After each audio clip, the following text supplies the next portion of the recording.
A very good morning to all my dear students. Once again, on behalf of Institute of Chartered Accountants of India, I welcome each one of you. I hope you have gone through the sessions, recorded lectures for sale of goods. Very nicely, you have revised entire Indian Contract Act. And from today, we are going to revise Sale of Goods Act, Chapter 2. 4 units we'll be revising quickly, and side by side, in between 1 unit completion, your queries will be taken up. So I hope you all are excited for today's session, and let's start without wasting time because we have to cover a lot of many things, and we'll try our best to cover entire chapters today itself. So Sale of Goods Act, children, you all very well know, you have studied Indian Contract Act. From Indian Contract Act, since it became so huge, all the contractual obligations related to sale, related to other contracts, along with the partnership, was there in Indian Contract Act 1872 itself. So in 1930, a separate act, that is Sale of Goods Act, was made so that all the provisions related to the sale and purchase, buyer and seller ka jo relationship hota hai, that can be included and a separate act can be made, that is Sale of Goods Act. So as I always tell my students, so I love to begin my session with the beautiful quote that hard work is the key to success. Keep visualizing your success. Children, many a times when I meet CA Foundation students, they fear that whether we'll clear or not, whether we'll pass or not, somehow it's still digging in between yourselves. So always remember, the moment you open your law books, you have to remember that I'm going to be a chartered accountant soon.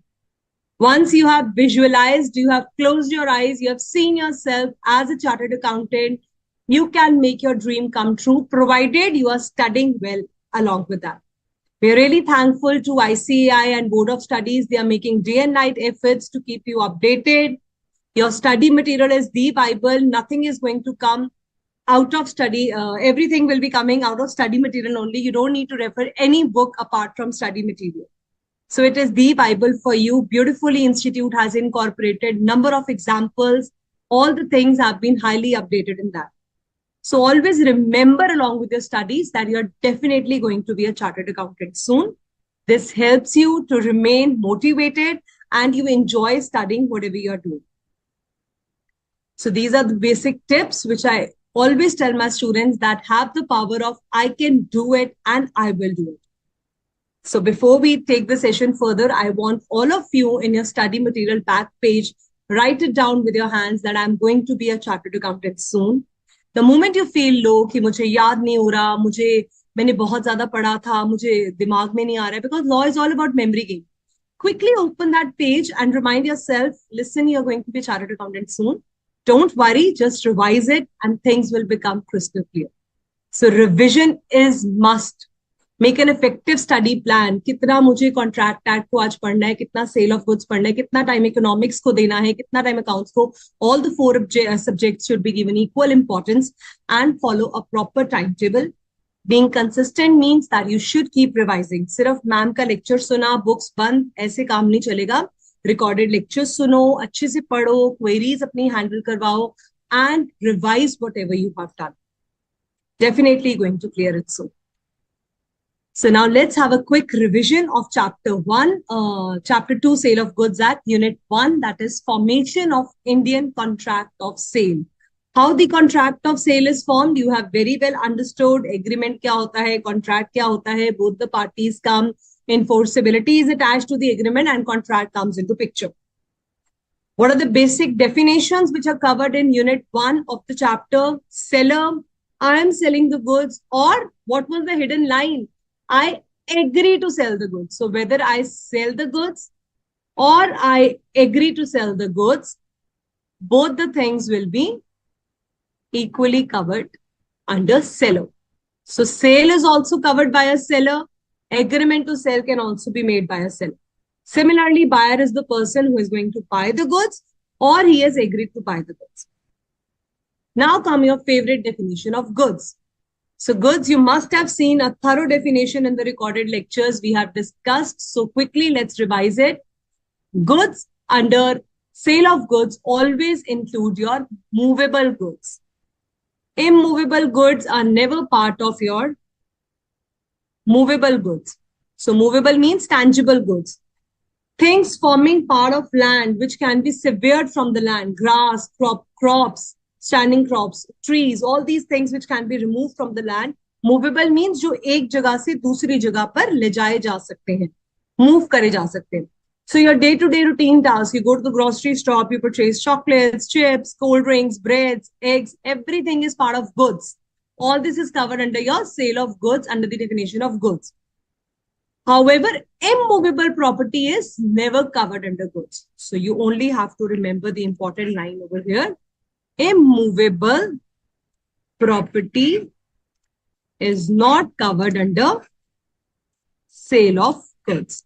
So whenever we talk about goods, it's always about the movable property. Second thing which is not included, actionable claims and money is not part of goods. So what is actionable claim? You must have read in seen in the recorded lectures also actionable claims. I've given you a beautiful example where any debt is to be recovered from a person. आपने किसी से पैसा लेना है, उसके लिए आपने case file करा है. You have filed a suit against that person because the person failed to pay your money. So now these kind of actions that you have taken, a suit that you have filed against another person for claiming your money, that kind of things will not be covered under the definition of goods. And money is something which is used in exchange of goods. When you go and buy chocolates from the grocery store, you pay money. So money is not goods. Money is the monetary consideration which is part of contract of sales. Clear हो गया? उसके बाद we'll move to the definition of property. So general property, हमेशा जब हम sale of goods की बात करते हैं, we are talking about the general property of goods, which means ownership. Whosoever, I sell you this mobile phone, I sold this mobile phone to Mr. B. So I am the owner. Once I have sold this to Mr. B becomes the owner. That means the ownership of the phone has been given to Mr. B. So general property in the goods has been given. So general property का मतलब होता है property of the goods, title of the goods का मतलब होता है owner कौन. तो जब A goods B को दे देगा तो B owner बन जाएगा, जब तक नहीं दिए A ही owner है. And दूसरा होता है special property. Remember the case of pledge where you take a loan from the bank and you have given your gold as a pledge. So now if tomorrow you do not repay the loan, bank has full right to sell your gold and recover his money. So in this very case where a loan has been taken or a pledge transaction is involved, here a special property has been transferred from Mr. A to Mr. B. We are not selling the goods. Only special rights have been given to another person so that whenever you make a default, the other party can sell it. Then comes your most important definition of delivery. Delivery, you must have seen, it's of three types: actual delivery, constructive delivery, and symbolic delivery. The three types of delivery very clearly, beautifully, with examples have been explained in study material. Actual delivery, you have ordered a car for yourself. Kia Seltos has been ordered by you. You wanted a red color car. I have sold you that car. I come to your house. I have given you the car at your doorstep. Actual delivery has happened. Or instead of giving the car to you, I have given the keys of the car to you. You have signed the papers, all the formalities are over. I have made a symbolic delivery. I have symbolized that, look, Mr. B, now the keys are yours. Go and take the car from the parking area. And the third type of delivery, जिसमें आपके सबसे ज़्यादा doubts होते हैं, वो है constructive delivery. We have constructed the contract in such a way that delivery is set to take place. Now, for example, that Kia Seltos red color Kia car that you want to purchase from me is lying in the warehouse. So I told you, Mr. B, this is your car. All the formalities are done. It's lying in the warehouse. Go and collect it. One is, I have told you, go and collect it from that warehouse guy. That is a symbolic delivery. But the second place where the warehouse guy calls you and tells you, Mr. B, I'm holding the car on your behalf. Please come and take it from me. Such a kind of acknowledgement, जहां पे मैं acknowledge कर रही हूँ, जहां पे मैं बता रही हूँ, जहां पे मैं accept कर रही हूँ कि आपकी चीज मेरे पास पड़ी है, उसको बोलते हैं हम constructive delivery. So acknowledgement means when a teacher is teaching and the children do their head like this. Remember? So you're acknowledging, you're accepting. So that person has called you. He told you that your car is lying here in the godown. Please come and take it. So that is the case of acknowledgement. A constructive delivery has taken place. After that, so actual constructive symbolic delivery अच्छे से पढ़ना है आपने. MCQ based questions आते हैं इसमें से. Study material में बहुत ब्यूटीफुल एग्जांपल्स दिए हुए हैं. Read them all of them. Don't leave a single example from the study material. ये नहीं सोचना कि ये तो मुझे समझ आ रहा है. बस कई बार ना हम पढ़ते पढ़ते सोचते हैं हाँ ये तो ठीक ही लग रहा है, वही है, ए ने बी को सेल करा. No, you're my students, you have to read each and every line of study material. Don't leave a single example. All right. Now coming back to the document of title to goods. This is interesting. I hope I can remove this. Yes. Now let's understand what is a document of title to goods. Your railway receipts, your bill of lading, all the documents, your transport receipts, all the kind of documents which are used for transporting the goods from one place to another place. So this document of title to goods again shows your ownership. Whosoever is the owner will show you this receipt and he can collect the goods from you. Suppose I from Delhi have loaded your goods in a train and Mr. B is going to receive those goods in Pune. So now I have sent that railway receipt to Mr. B. When the goods will reach the railway authorities, Mr. B will go and show the railway receipt that, look, Harleen ma'am, the seller has sent me this railway receipt. Now the goods have been sold to me.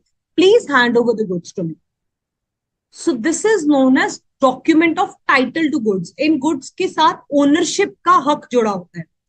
जो भी ये document carry कर रहा है उसका नाम लिखा होगा, क्वांटिटी, क्वालिटी ऑफ गुड्स, पूरी डिटेल्स लिखी होती है. बिल ऑफ लेडिंग मींस जब समुद्र से गुड्स जा रहे हैं, when the goods are being transported by ship we use bill of lading. When the goods are being transported by rails we use railway receipts.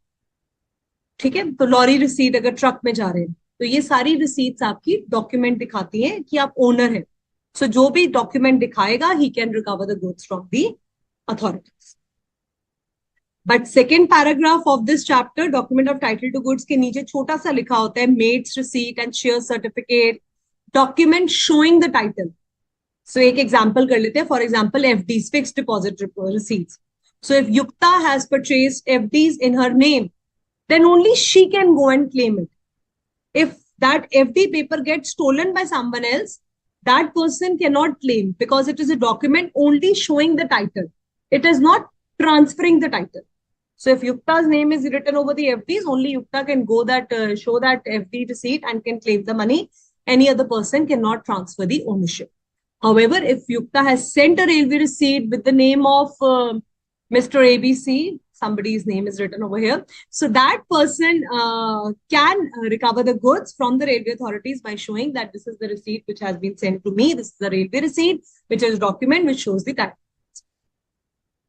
And the last definition is contract of sales. Needless to explain, you all know ये सारी definitions का मतलब ही contract of sale बनाना है. एक buyer होता है, एक seller होता है.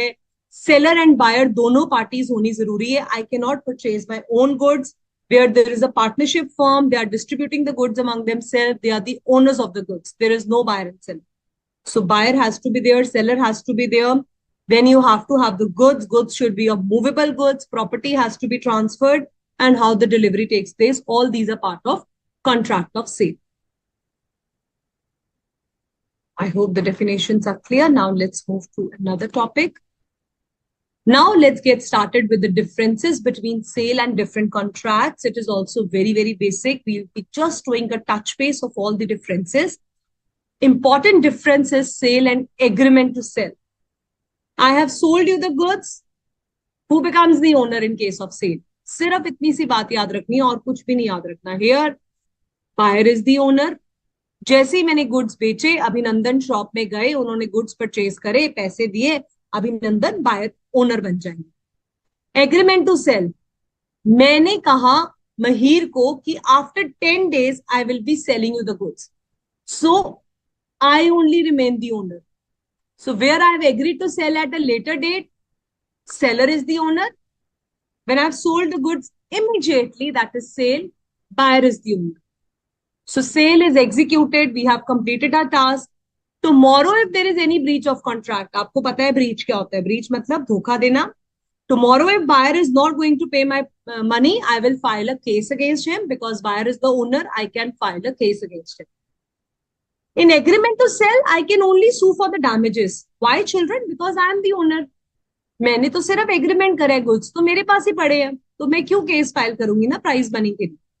If agreement to sell is breached, for example, I agree to sell the goods to you and you said that no ma'am, now I don't want to buy the goods, so I can claim the damages but I cannot claim the price.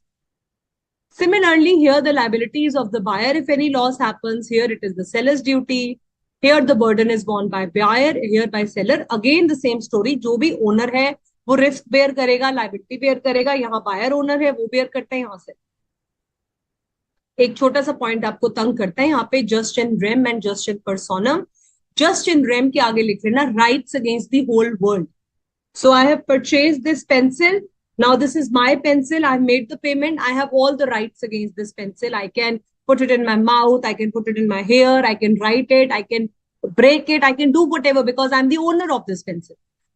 But where Mr. X has agreed to sell me this pencil, their seller is only the owner. Then tomorrow, if he does not sell me this pencil, I can only fight with Mr. X. I cannot use the rights against the whole world. That is the difference between just in rem and just in person. Clear ho gaya? Now, similarly, there is a difference between hire purchase and sale. Hire purchase में क्या होता है, आपने immediate cell नहीं करा. Cell तो सबको समझ आ गया, अब सेल के बारे में बार बार नहीं बात करेंगे. Sale, you know that the goods are sold immediately and the buyer becomes the owner. In hire purchase, you become the owner only after the last payment. So hire purchase means higher charges are being paid. Installments में payments हो रही.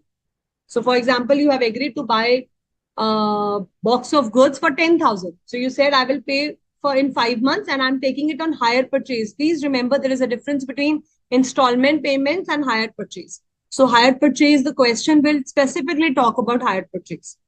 So where the position of hirer is like a bailey, that means till the last payment. So he paid 1,000, 2,000, 2,000, 2,000, 2,000, 8,000 has been paid, 2,000 is still pending. So who is the owner in this case? Till the last payment is made, seller remains the owner.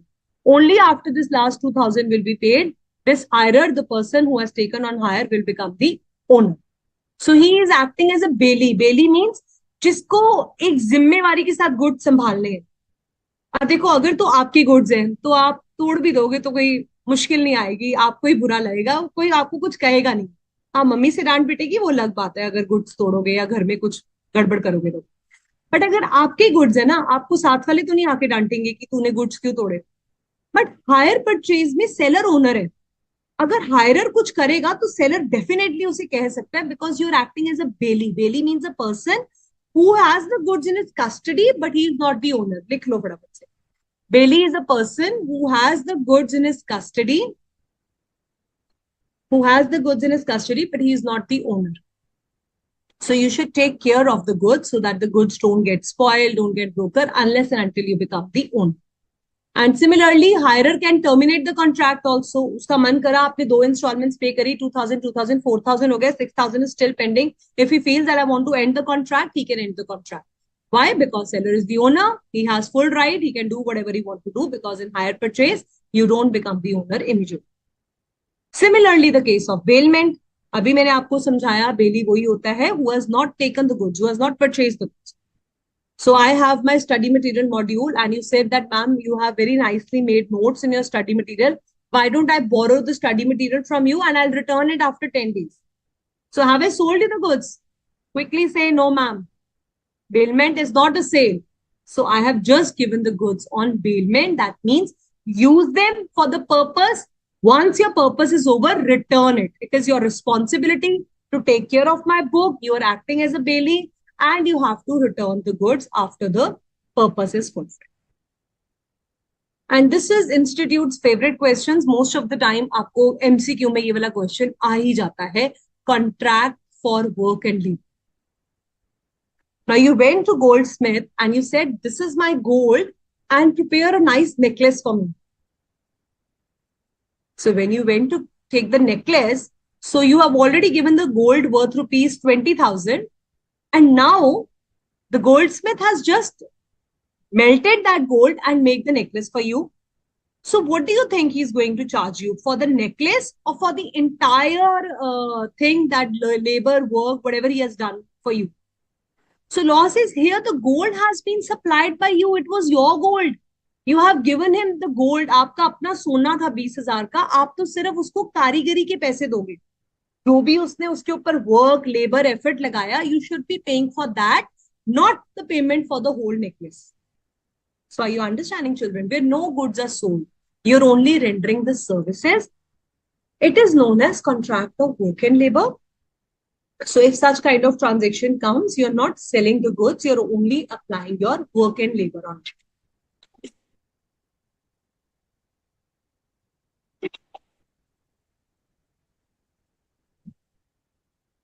At the same time, if you go and purchase a necklace from the jeweler's shop, then you are paying for the goods. But if you have given your own gold and you're making a necklace, then you're paying for the work and labor. All right. Now the subject matter of goods. वो कहते हैं goods का subject matter क्या होता है? Existing goods.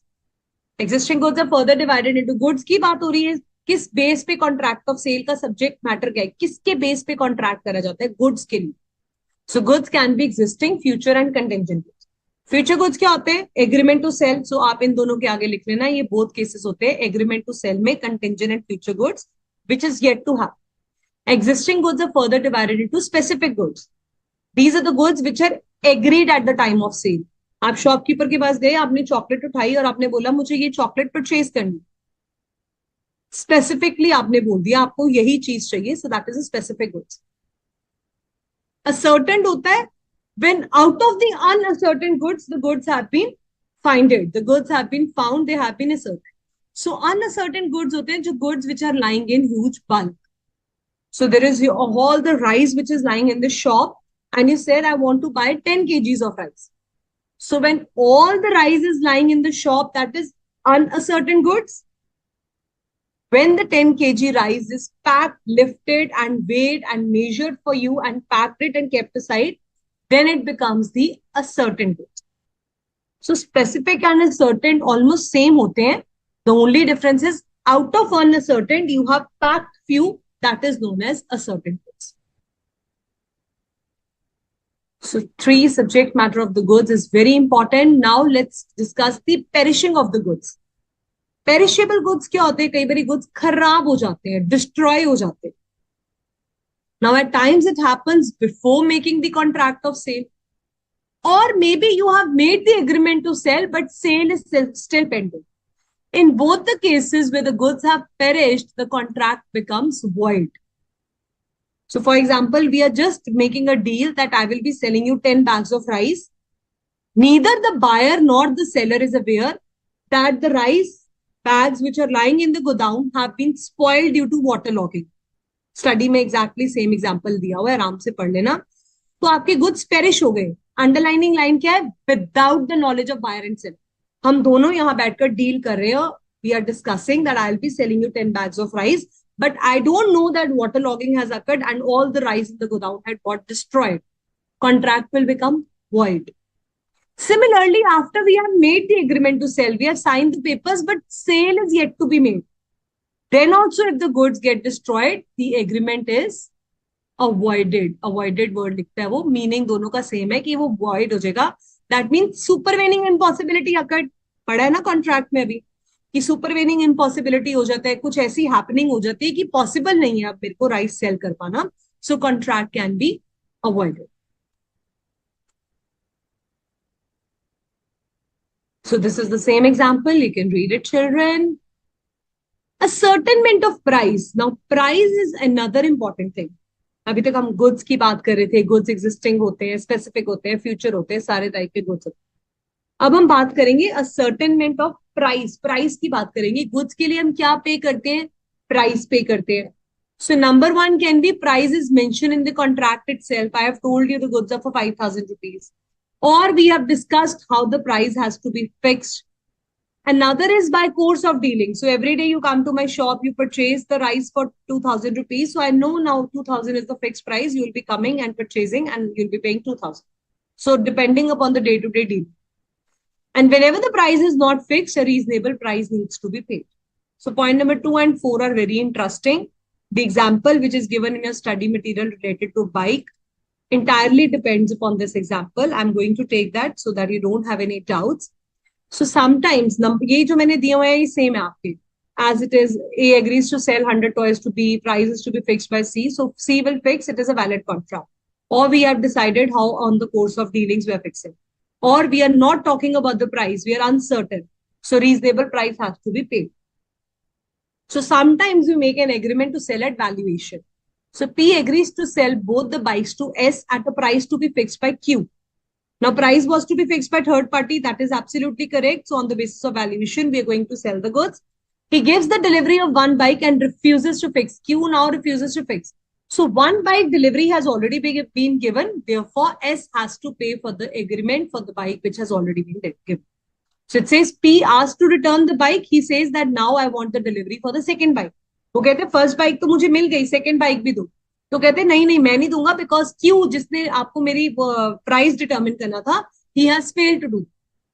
So what should happen, children? If the buyer has received the goods, analysis में schedules में last point जहाँ certainment of price दिया हुआ है, clearly over there in the study material it is written, if the buyer has received the goods, he must pay a reasonable price. So for the first bike, he has already received the goods. He have already taken the bike home, so he must pay a reasonable price. But second, where the agreement to sell has been made and third party has refused to do the valuation, simply avoid the contract. So first case में reasonable price needs to be paid and second bike वाले case में contract void बन जाएगा. Why? Because Q has refused, third party has refused to do the valuation. Therefore, the contract becomes void. Clear हो गया? So unit 1 is over. Now let's do quick revision of unit 2, conditions and warranties. Again, a beautiful unit, children. Each and everything in sale of goods is very interesting and very important. Don't leave a single line. Condition. What is condition? Whenever you're buying the goods, you're buying it with the condition that, for example, you went to purchase a pen. So there is implied condition that the pen should be used for writing. Do you have to tell the shopkeeper कि sir ये pen चलता है या नहीं चलता है? आपने notice करा होगा जब भी एग्जाम्स के लिए पेन खरीदने जाते हो या for any reason you buy a pen, you try to scribble it and see whether it's working or not. So whose responsibility it is to check the pen before buying, yours or seller's? It is definitely buyer's responsibility. So after this condition and warranty, we're going to talk about a beautiful rule of caveat emptor. Since you have already listened to all the recorded lectures, so I'm sure you must have heard about this word, caveat emptor. Caveat emptor means let the buyer be aware. Buyer को पता होना चाहिए कि वो जो चीज खरीद रहा है वो ठीक है या नहीं. Buyer की भी कुछ जिम्मेवारी है. It is his responsibility to check before buying the goods. Suppose your mom asked you to buy a packet of milk from the market and you just went and you got the packets of milk which are expired. Definitely she's going to scold you and she will definitely ask you, did you check the date of expiry? So whose responsibility is this? So this chapter is going to tell you there's certain conditions and warranties which are given by the seller. But at the end of the chapter, you will read about rule of caveat emptor where it says the buyer also should check before buying the goods. So condition is a stipulation. Stipulation means ऐसी बातें जो कि essential है contract के लिए. जैसे हम वापस आ जाते हैं पेन के एग्जाम्पल पे, तो पेन हम मानते हैं कि pen should be use for writing. So pen चलना चाहिए. ठीक है, आपने चेक नहीं करा वो आपकी गलती है, बट अगर ये पेन आपको दिख रहा है and it is working and it's visible that there is a nib, you don't need to tell the seller that whether this pen will be writing or not. There is an implied condition. The pen should be for writing. However, warranty is something which is not essential for the contract, but it is related to the contract. Collateral का मतलब होता है related to the contract. So when the condition is breached, you can simply return the goods, claim your money back. And when the warranty is breached, you can only claim the damages. You cannot reject the goods. That is the major difference in both the cases. So here you can return the goods.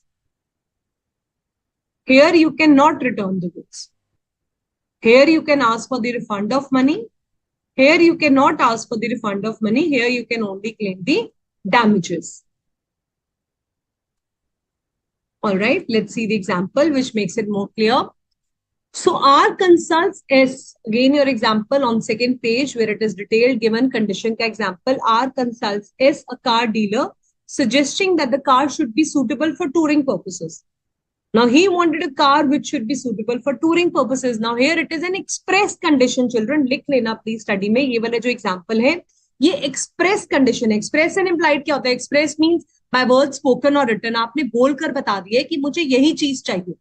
So you have already told him, you have expressed it.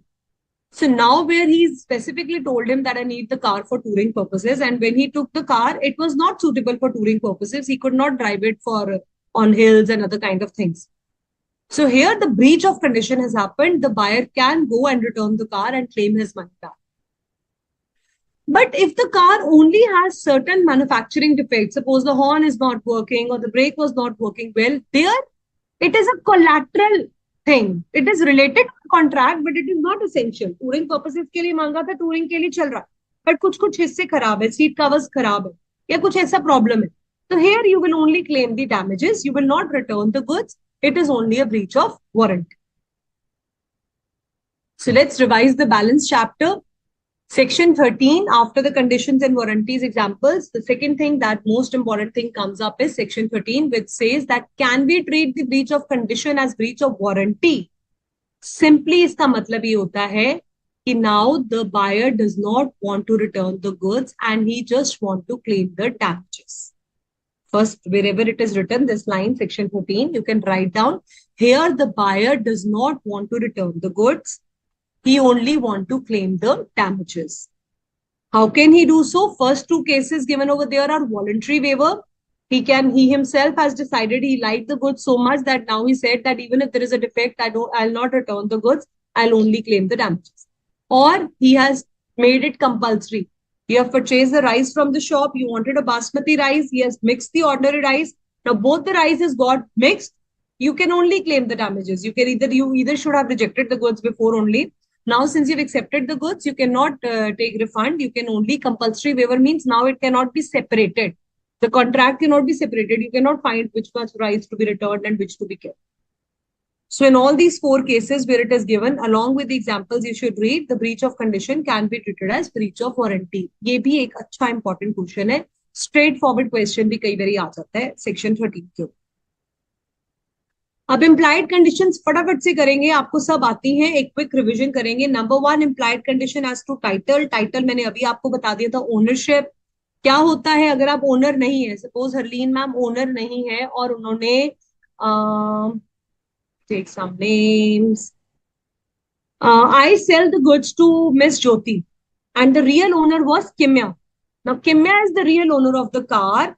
Harleen ma'am is not the true owner and she has sold the goods to Jyoti. So Jyoti is the buyer. Now Kimya saw that Jyoti is driving the car which was stolen and it is Kimya's car. Kimya is the true owner. So true owner can go and recover the car back from Jyoti. So Kimya will go and she will take the car back from Jyoti. And what will Jyoti do? Angry Jyoti will come back to me. She will say, you were not the true owner and now the true owner has taken back the car. So this is breach of implied condition. She can recover the money from.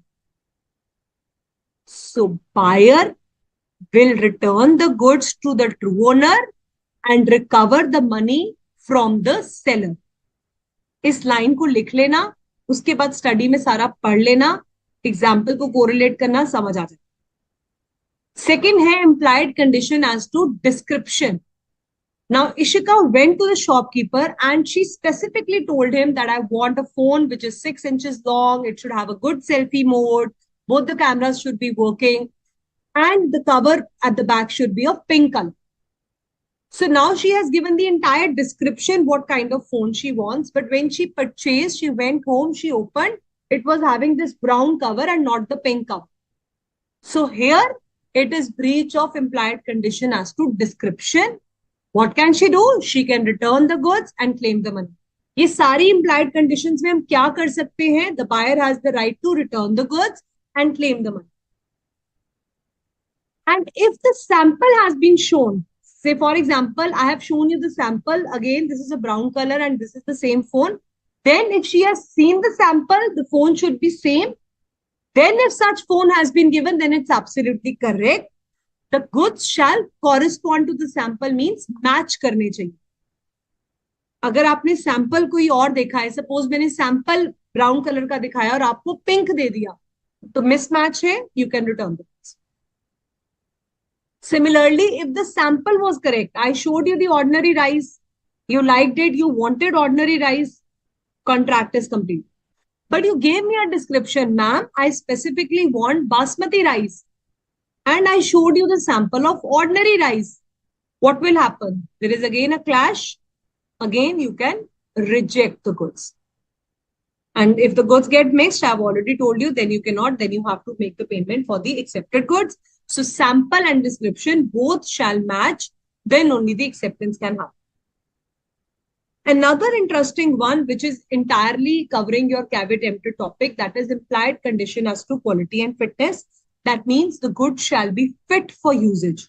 They should be of good quality. Now you have purchased the rice and the rice are matching as per sample and description, but they had stones in between. They had a lot of dust in between, which could not be cleared by washing also. So the fitness is breached, quality is bad.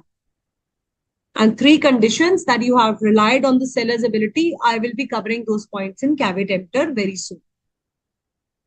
Again मर्केंटेबिलिटी भी ना quality and fitness की बात करते हैं. मर्केंटेबिलिटी भी यही होता है कि अगर आपके चावलों में कंकर आ रहे हैं, stones आ रहे हैं, they're not dirty, the polishing has been removed, or you have purchased the velvet cloth which is being eaten by the white ants. All this is merchantability issue, means it's not in proper working condition. Merchantability लिख लो means the goods should be in proper working condition. I have purchased a laptop and laptop doesn't get open, so merchantability issue है. Quality and fitness का भी हो सकता है, both are related. Wholesomeness is entirely related to your food items. You purchased milk packets and milk was expired, issue of wholesomeness. You have purchased a paneer packet, he has given you a stale paneer packet, you had stomach issues after eating it, so there is a breach of implied condition as to wholesomeness.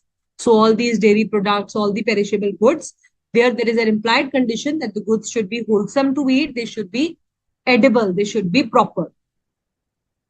Is that clear? And now moving to the 4 important implied warranties. What is the meaning of warranty? I just explained you.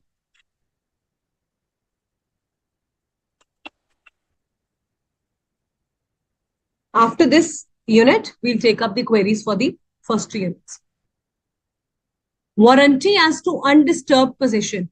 So where you have read about the condition as to title, remember students, where the title has been breached, similarly your possession has been disturbed. Possession disturbed means you have not been able to enjoy the possession of the goods. You have not been able to take the feel of the goods. You have purchased the laptop and it was not the true owner who has given you. So now he's taking it back from you. So now your possession has been disturbed, means you could not possess the goods for a longer time. So there you can claim the damages. Second is warranty as to non-existence of encumbrances. Encumbrances, children, means the charges.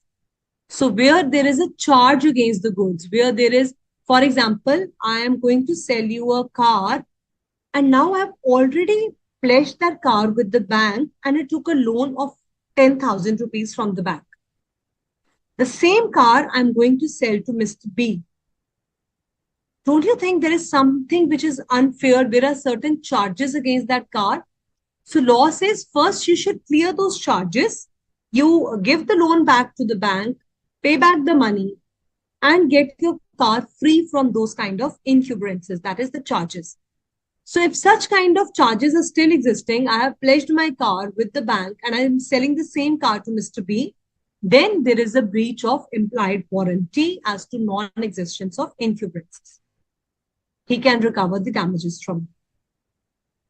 The third point is for disclosure of dangerous nature of goods, where it is very important that you should tell about the what kind of nature of goods is. For example, there are certain kinds of goods. For example, there are certain kinds of goods which are very dangerous in nature. If you read the study material, there is an example given. If you open the lid of the cream, it has to be opened very carefully. Otherwise, it can go into your eyes and some mishappening can happen. So such kind of disclosures has to be given. You must have seen on the medicines, it's generally written, keep it out of reach of children, keep it away from sunlight. So such disclosures should be made so the general public knows about the usage of such kind of goods. All right. I hope charges are now clear, Fatima. Okay. We will take the queries in another 5 minutes. Just let me complete this unit as well. Disclosure of dangerous nature. So if I have not disclosed you and this kind of mishappening has happened, then you can claim for the breach of implied warranty. You can claim the damages. Another one is warranty as to quality and fitness or usage of trade. So if it is again not as per the quality and fitness, the way implied condition has been breached, the person can return the goods and refund of money can be done. Similarly, he can also claim the damages if any quality and fitness issue has been breached. So these are examples. Undisturbed possession where a typewriter was purchased. It was happened to be a stolen one. Now the true owner came and took the typewriter back. So now my possession means if when you are enjoying the ownership of certain kind of thing, the goods are in your custody. Now they have been taken back from you. So you can claim the damages for them.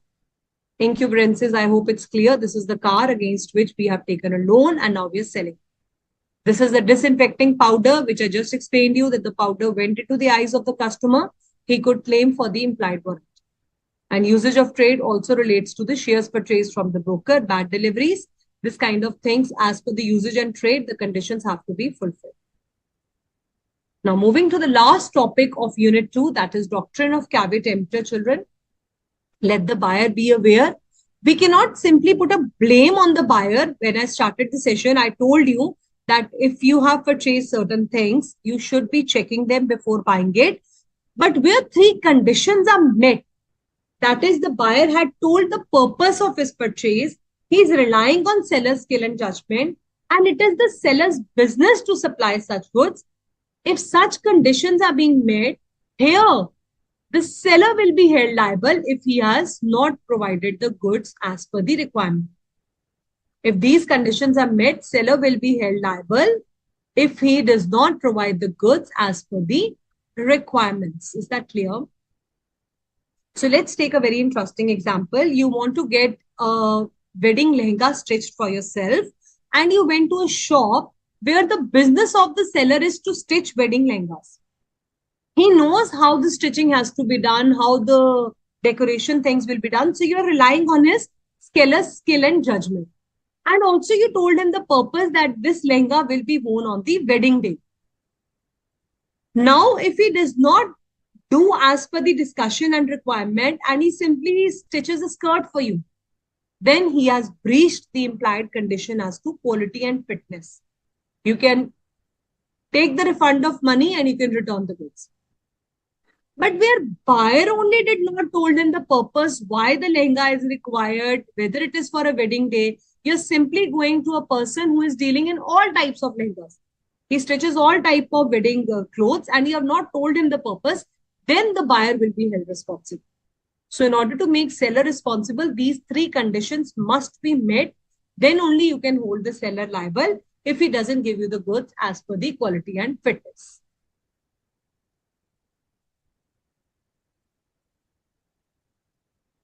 So what is the duty of the buyer? It is his duty to check the goods before buying. If they turn out to be defective and they are not as per the skill and judgment, buyer can hold the seller liable. Seller is not bound to disclose the defects. Very important line. This is what the case studies come. This is how the descriptive questions are defined. Seller is not bound to disclose the defects. Now, you went to shop. Mr. Abhinandan went to buy a shirt for himself. And he said, ma'am, please show me the shirt. And while I was showing him the shirt, there was certain defect in the shirt, which he could not see it clearly. So he said, yeah, the color is fine. Just pack it for me. Now, am I responsible to tell the buyer that there is certain defect? Please check it before buying. It is Abhinandan's duty to see before buying the shirt whether it is absolutely correct and it is not torn away from some sides. So the defect was clearly visible, but he did not check it nicely. So here, Abhinandan will have to bear the loss. But if I'm trying to hide the defects, There are certain latent defects. I have put a cloth like this that you could not locate it. Then seller can be held liable. So you'll have to, children, prove your point in the answer. On what basis you're forming the answer.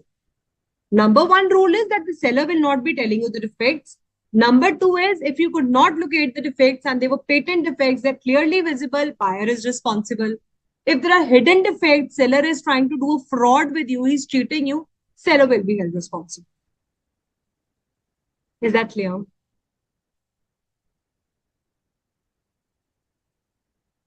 So here, Wards versus Hobbs, beautiful case law, which completely tells you about the implied condition and warranty, where the pigs were bought by auction and they fell sick. He said there was no implied warranty as to quality and fitness for any particular thing. It is B's duty to find the health about the pig. So when you're buying such kind of bulk kind of stock from someone, your duty to check the goods before buying. Therefore, he could not claim the damages. And what are the exceptions to the rule of caveat emptor? You have understood what is caveat emptor. Caveat emptor means let the buyer be aware. It is buyer's responsibility. Seller will not be telling you the defects. Buyer should check the goods before buying. But what are the exceptions to the rule of caveat emptor? Means examiner will ask you, define caveat emptor. What are the duties of buyer? What are the duties of seller? So you will define caveat emptor like this. You will tell the duties of the buyer like this. You can give an example or the reference of this case study. Then you will give the duties of the seller. So the duties of the seller is the entire chapter that we discussed. That is, wherever the implied condition is being breached, seller will be held liable. For example, where the goods are sold by description, I told you where the brown phone has been given instead of pink, seller will be held liable. If the goods are sold by sample and description, quality and fitness, any kind of breach is happening, the seller will be held liable. Seller has concealed the defects. He is guilty of fraud. So how can he conceal the defect? Suppose I'm selling you a wooden furniture and the leg of the table is broken, but I've pasted it in such a way that you cannot find out. I'm trying to conceal, I'm trying to hide the defects in that.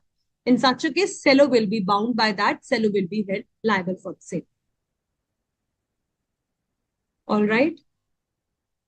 So with this, we come to an end of 2 units. I think let's give time to the queries. Students can ask the queries from the first 2 units. Unit 1, formation of contract of sale, and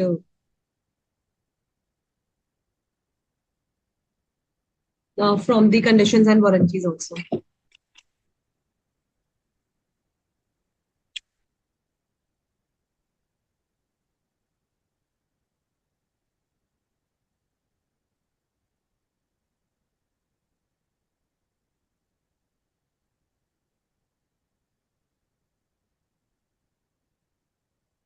All right.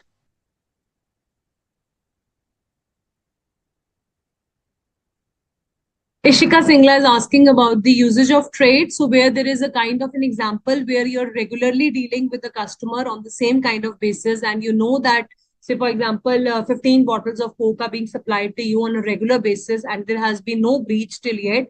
But one day the bottle of the milk bottles that he was supplying you, there was certain defect on them.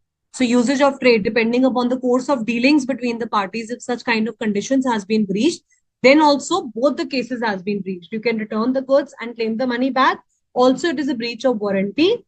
Course of dealings, you have been forming a relationship. Now you can claim the damages if any breach has happened. Yukta is asking, decree of goods is considered to be goods, decree of the court. So there is a very beautiful line written over there, that decree of the court. When we go to the 4th chapter, generally I try to explain the point over there.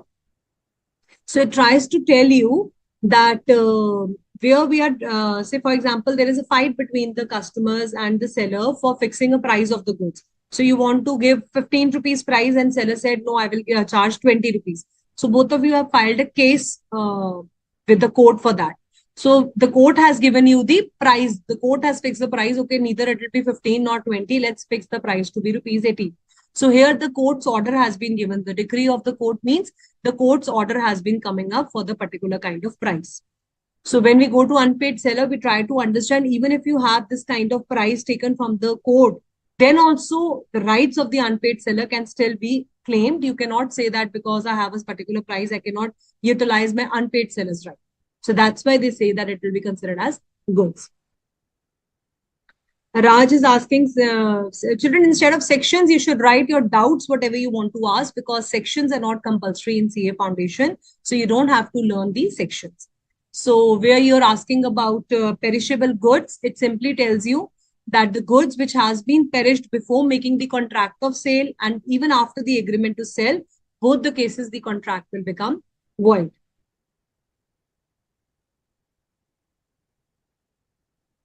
Okay. Let me just check the query. Also, breach of condition may damage, breach of warranty may additional damage, which can. So, yes, Mr. Vansh, when the condition has been breached, you can simply claim the refund of the money and you can also return the goods. But where warranty has been breached, you can only claim the damages. Fatima is asking when the price has been purchased from the sample but did not see the defect. Definitely, then you can use the caveat emptor rule. Number one, you should have checked before buying the goods. But if the defects were not visible, then the breach of implied condition has said to taken place.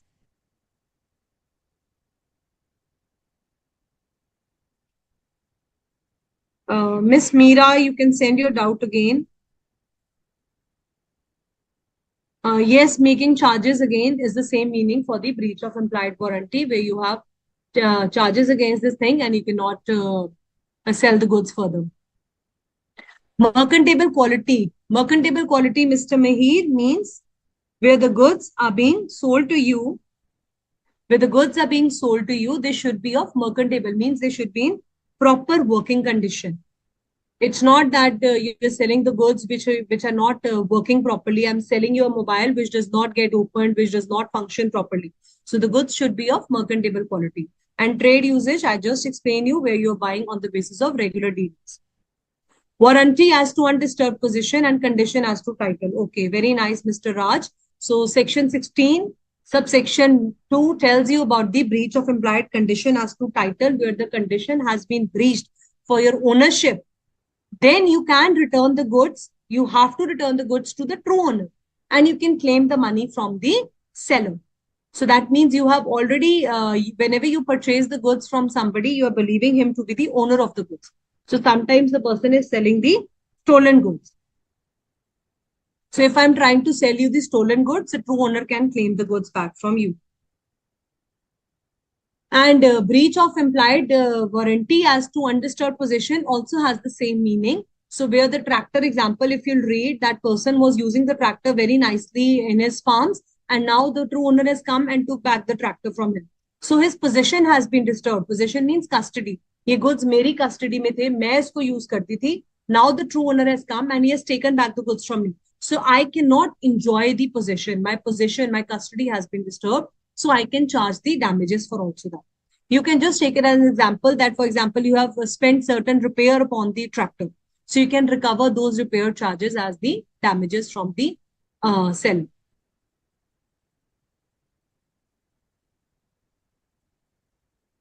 Yes, that's correct, Raj. Symbolic delivery, Jyoti is asking. So symbolic delivery means you have symbolized, you have done something which means that the delivery of goods has taken place. For example, where I've given you the keys of the car. So the car is standing outside, you can just go and collect it. I have handed over the keys to you. That means delivery of goods has taken place.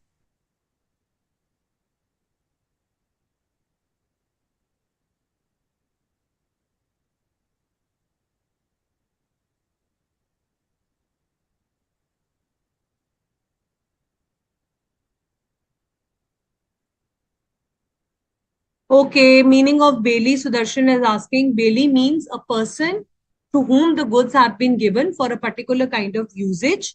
And after the goods have been used, it's his responsibility to return the goods to the true owner.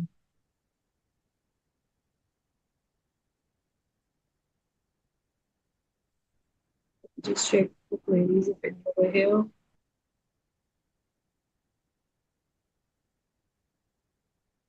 Yes, you must write down and practice the answers. Then only the concept become more clearer. For descriptive questions, you must practice writing as well.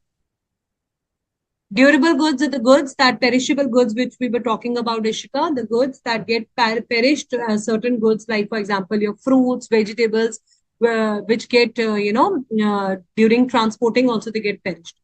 So the durable, the goods are all the movable kind of goods that they are talking about whenever we talk about the contract of sale of goods. I think no more further queries. We can move ahead.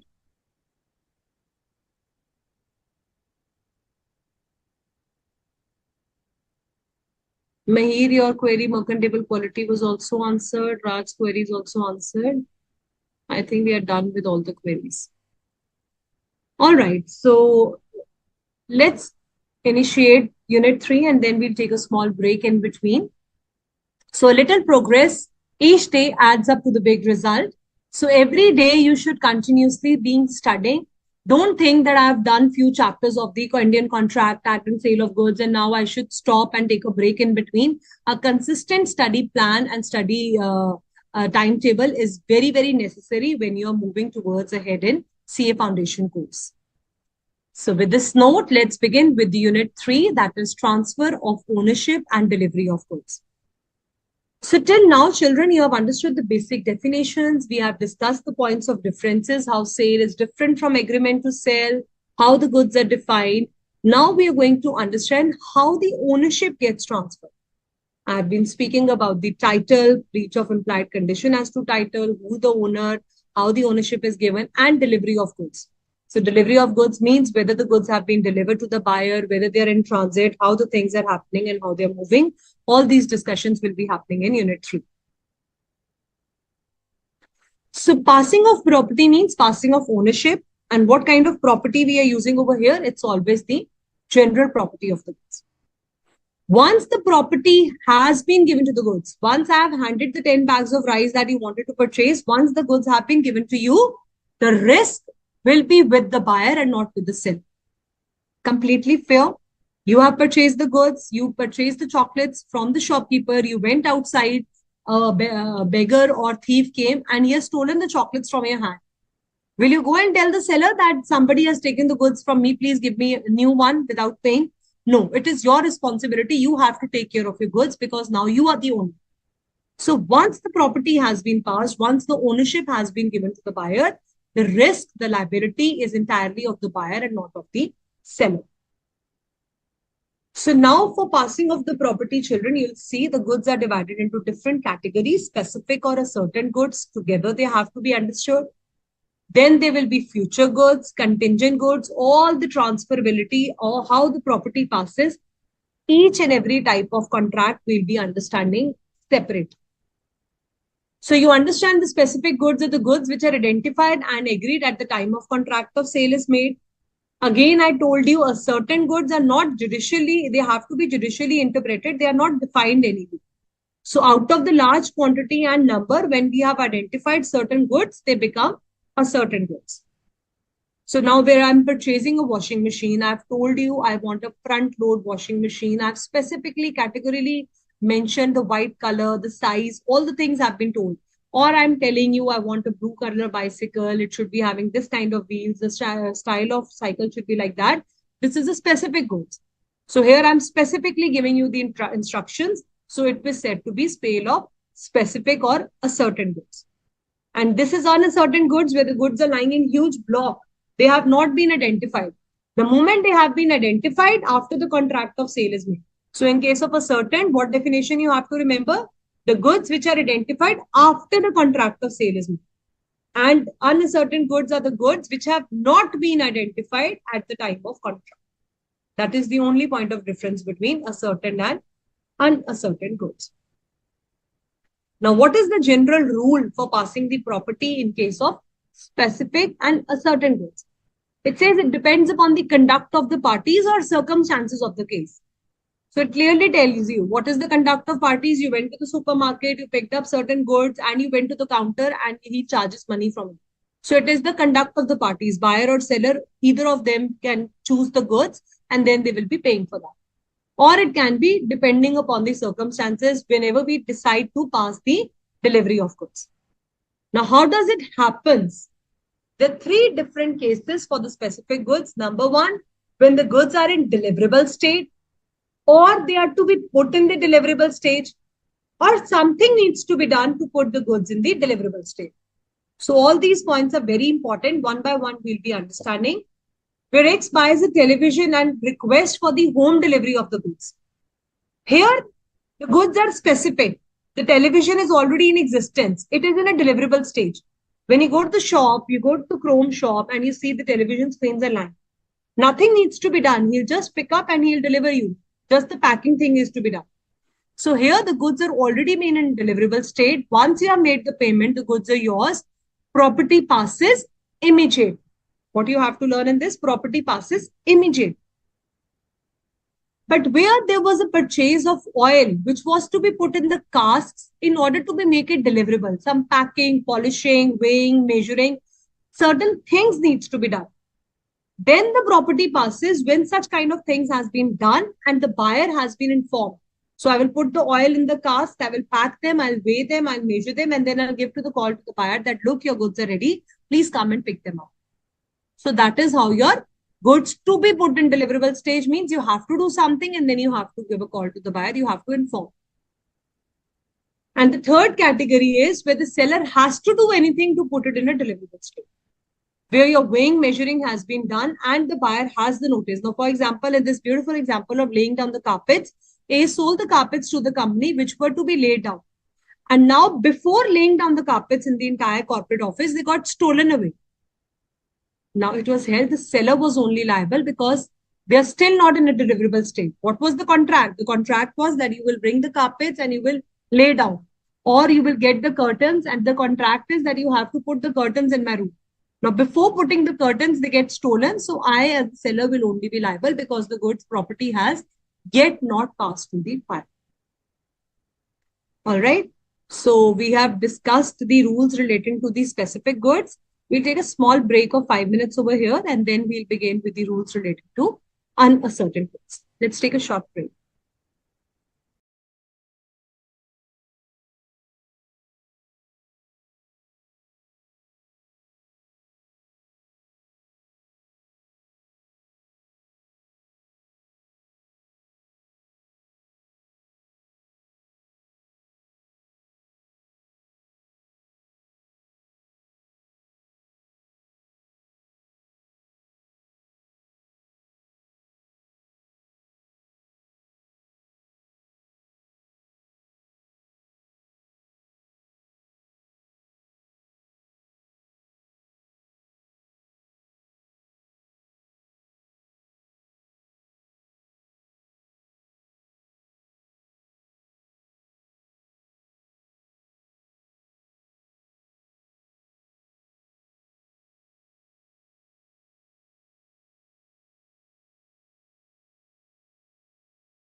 Yes, welcome back, students. So, since most of you have raised a query relating to implied condition usage of trade, so I thought maybe we can just take up quickly few examples from the study material itself. So, quality as to condition as to quality and fitness, I just explain you where you're relying, where the seller is having a particular trademark. If the goods have been sold under a particular trademark, then there is no breach of implied condition because you're following that particular trademark. You have told the seller, you're relying on his seller's skills and judgment, and the goods are of the description. He deals in the goods of that kind of category. Then it will not be responsibility of the buyer because seller will have to be liable if the goods are not as per the requirements. So that is what is the meaning of quality and fitness specifically. Again, the usage of trade also have the same meaning where you're relying upon his seller skills and judgment. For example, a false set of teeth was made from a dentist.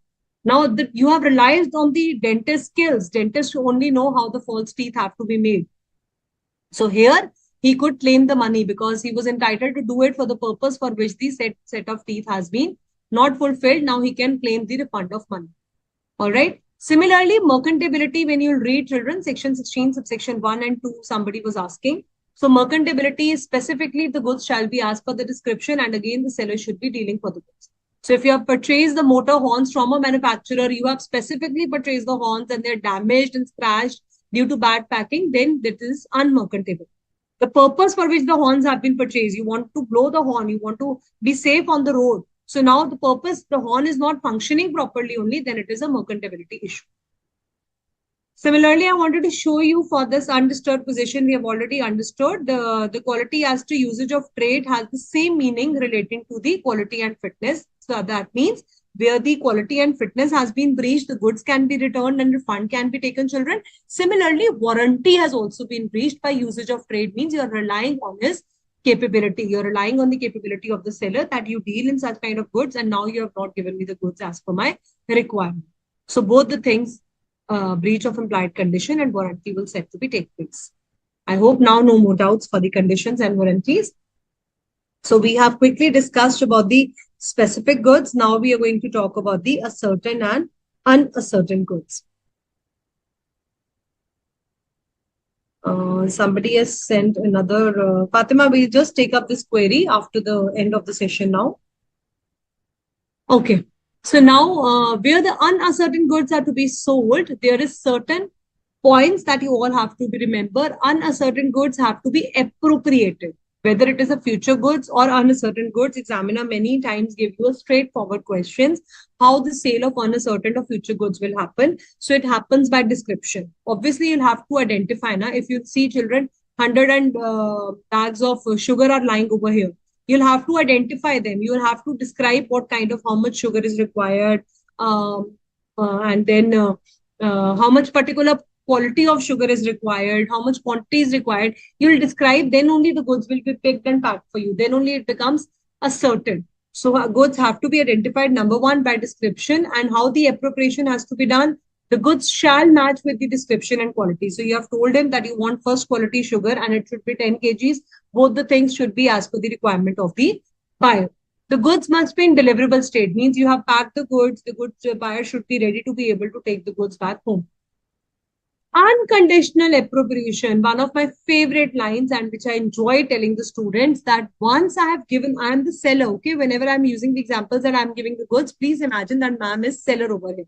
So once I've packed your 10 kgs of sugar and I've given to the transporter for taking the goods to Mr. B's house or maybe delivering him at a particular place, I have unconditionally appropriated. Unconditional, please write down, means without any condition.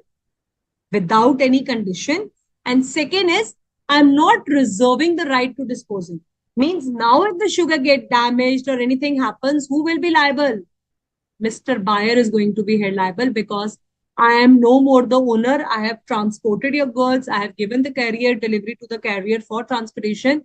Goods, it means the goods have been handed over to the buyer. Seller will not be held liable where he has not reserved the right to disposal. Reserving the right to disposal means I will decide how the goods have to be disposed of, but I'm not reserving the right. That means I have done the unconditional appropriation. Once the goods have been delivered with unconditional appropriation, buyer becomes the owner, buyer will be held responsible. Clear him? Now the valid appropriation, the appropriation must be done with the assent of the buyer or seller. So you go to the shopkeeper's shop and you pick up the goods and put it in the basket. Either you do it as per your own choice or you ask the sellers, you take his help and then you do. So the assent means acceptance may be expressed or implied and may be given before or after the application.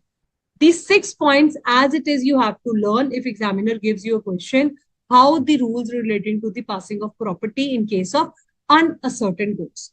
As it is, the page that is given in the study material has to be learned and I have already made you understood. So now it becomes very, very simple for you to learn.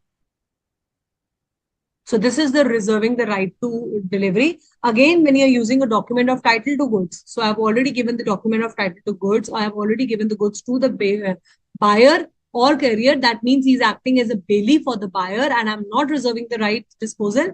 The goods have been appropriated. Here, if any accidental loss happens, seller will not be held liable, buyer will be held liable. Children, very, very important question. This kind of question is going to come. He will simply ask you if the seller has delivered the goods to the buyer and the goods got damaged, accidental loss. So you will give 2 points. If the goods have been given to the carrier or bailee without reserving the right to disposal, seller is not held liable, buyer is held liable. If it was a conditional appropriation, seller has reserved the right to disposal, or maybe the cash needs to be paid, there was a condition of cash payment to be happening, or the bill of exchange should be honored before the goods have been reached, then I'm reserving the right to disposal. There, seller will be held responsible if the goods get damaged. So please write down where the seller has not reserved the right to disposal, where the seller has not reserved the right to disposal, buyer is held liable, buyer is held liable, and if the seller reserves the right to disposal, then seller will be liable for any loss. Any loss during transportation of the goods.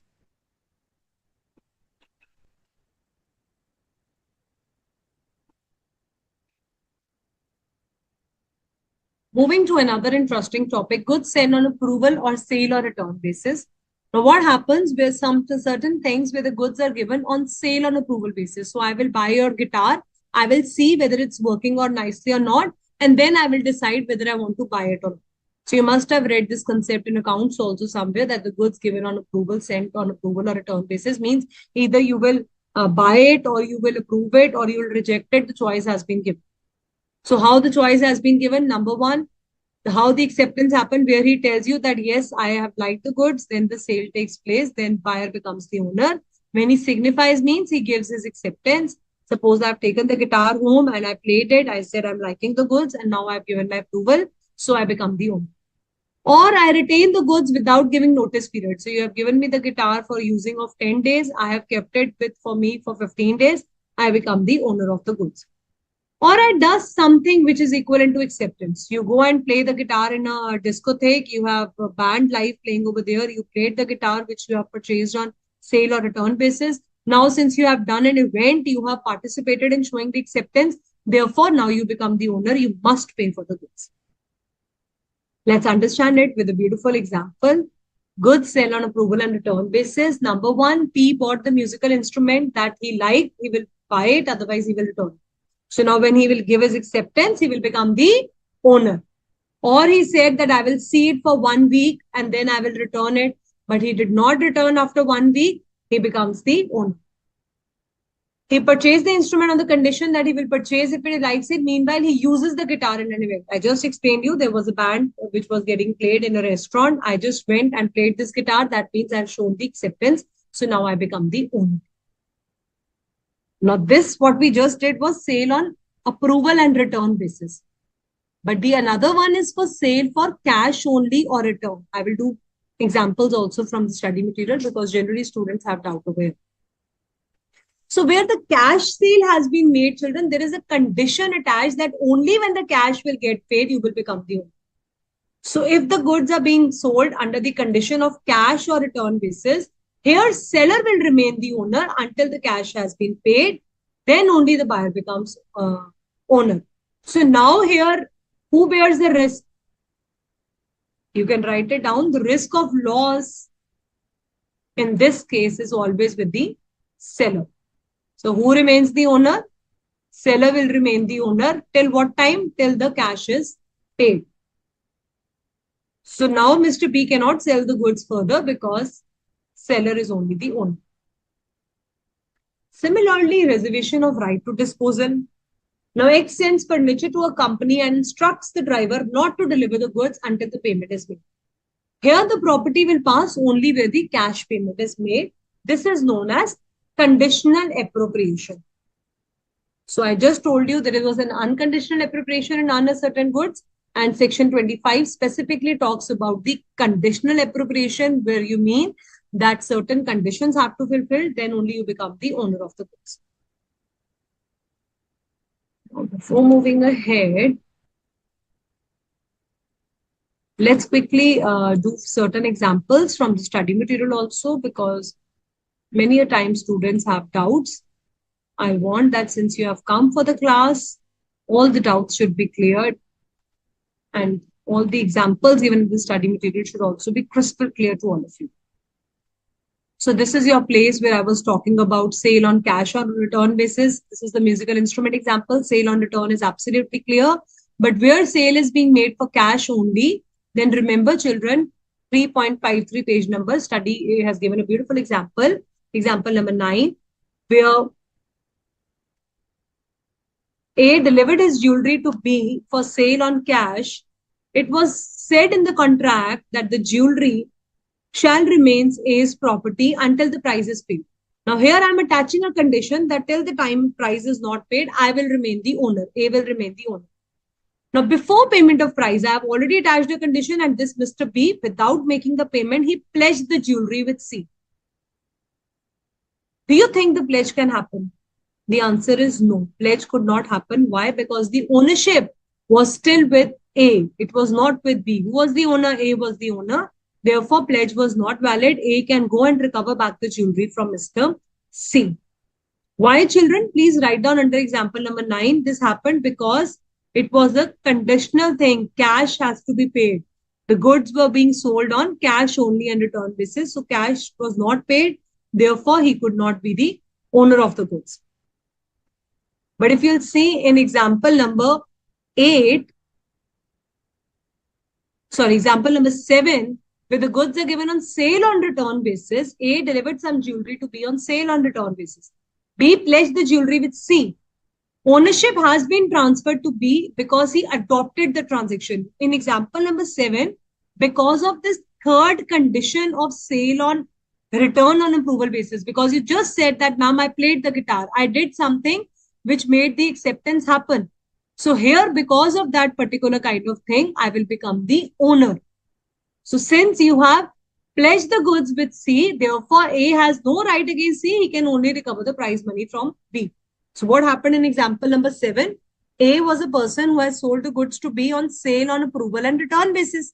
So B can either accept the goods, or if he retains it beyond the certain period, he has to pay the price. Or if he has adopted any transaction, means he has pledged the goods for it. So he should now pay the prize money to Mr. A.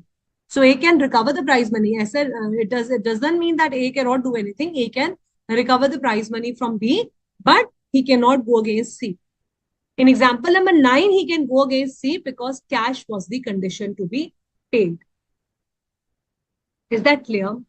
And what happens in section number 26? It says risk prima facie passes with property. Since childhood, we have been doing that. Whosoever is the owner will bear the loss. If buyer is the risk, follows ownership. Till the property passes to the buyer, seller is the risk-bearing person. Seller will bear all the risk and loss. After the property passes, buyer will bear the risk. So example number 11, A bids for an antique painting for sale at auction.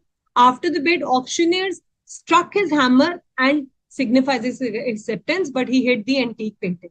So there was an auction sale happening. There was a painting, and the seller auctioneer by mistake hit the antique painting. Here, loss was to be borne by seller because section 26 clearly tells you that the ownership has not yet passed. Therefore, seller will be liable.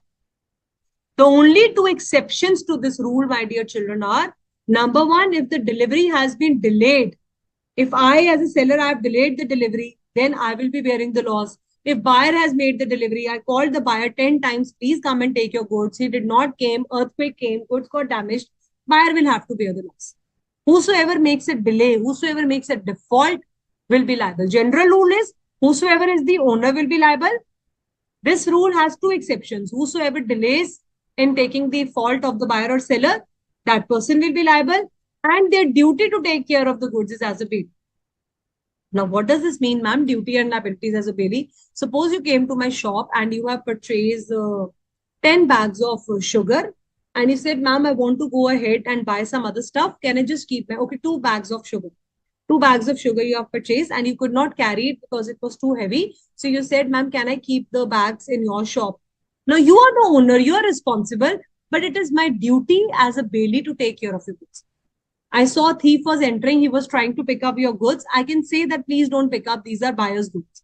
So I should take care of the general rule is that the risk has been passed.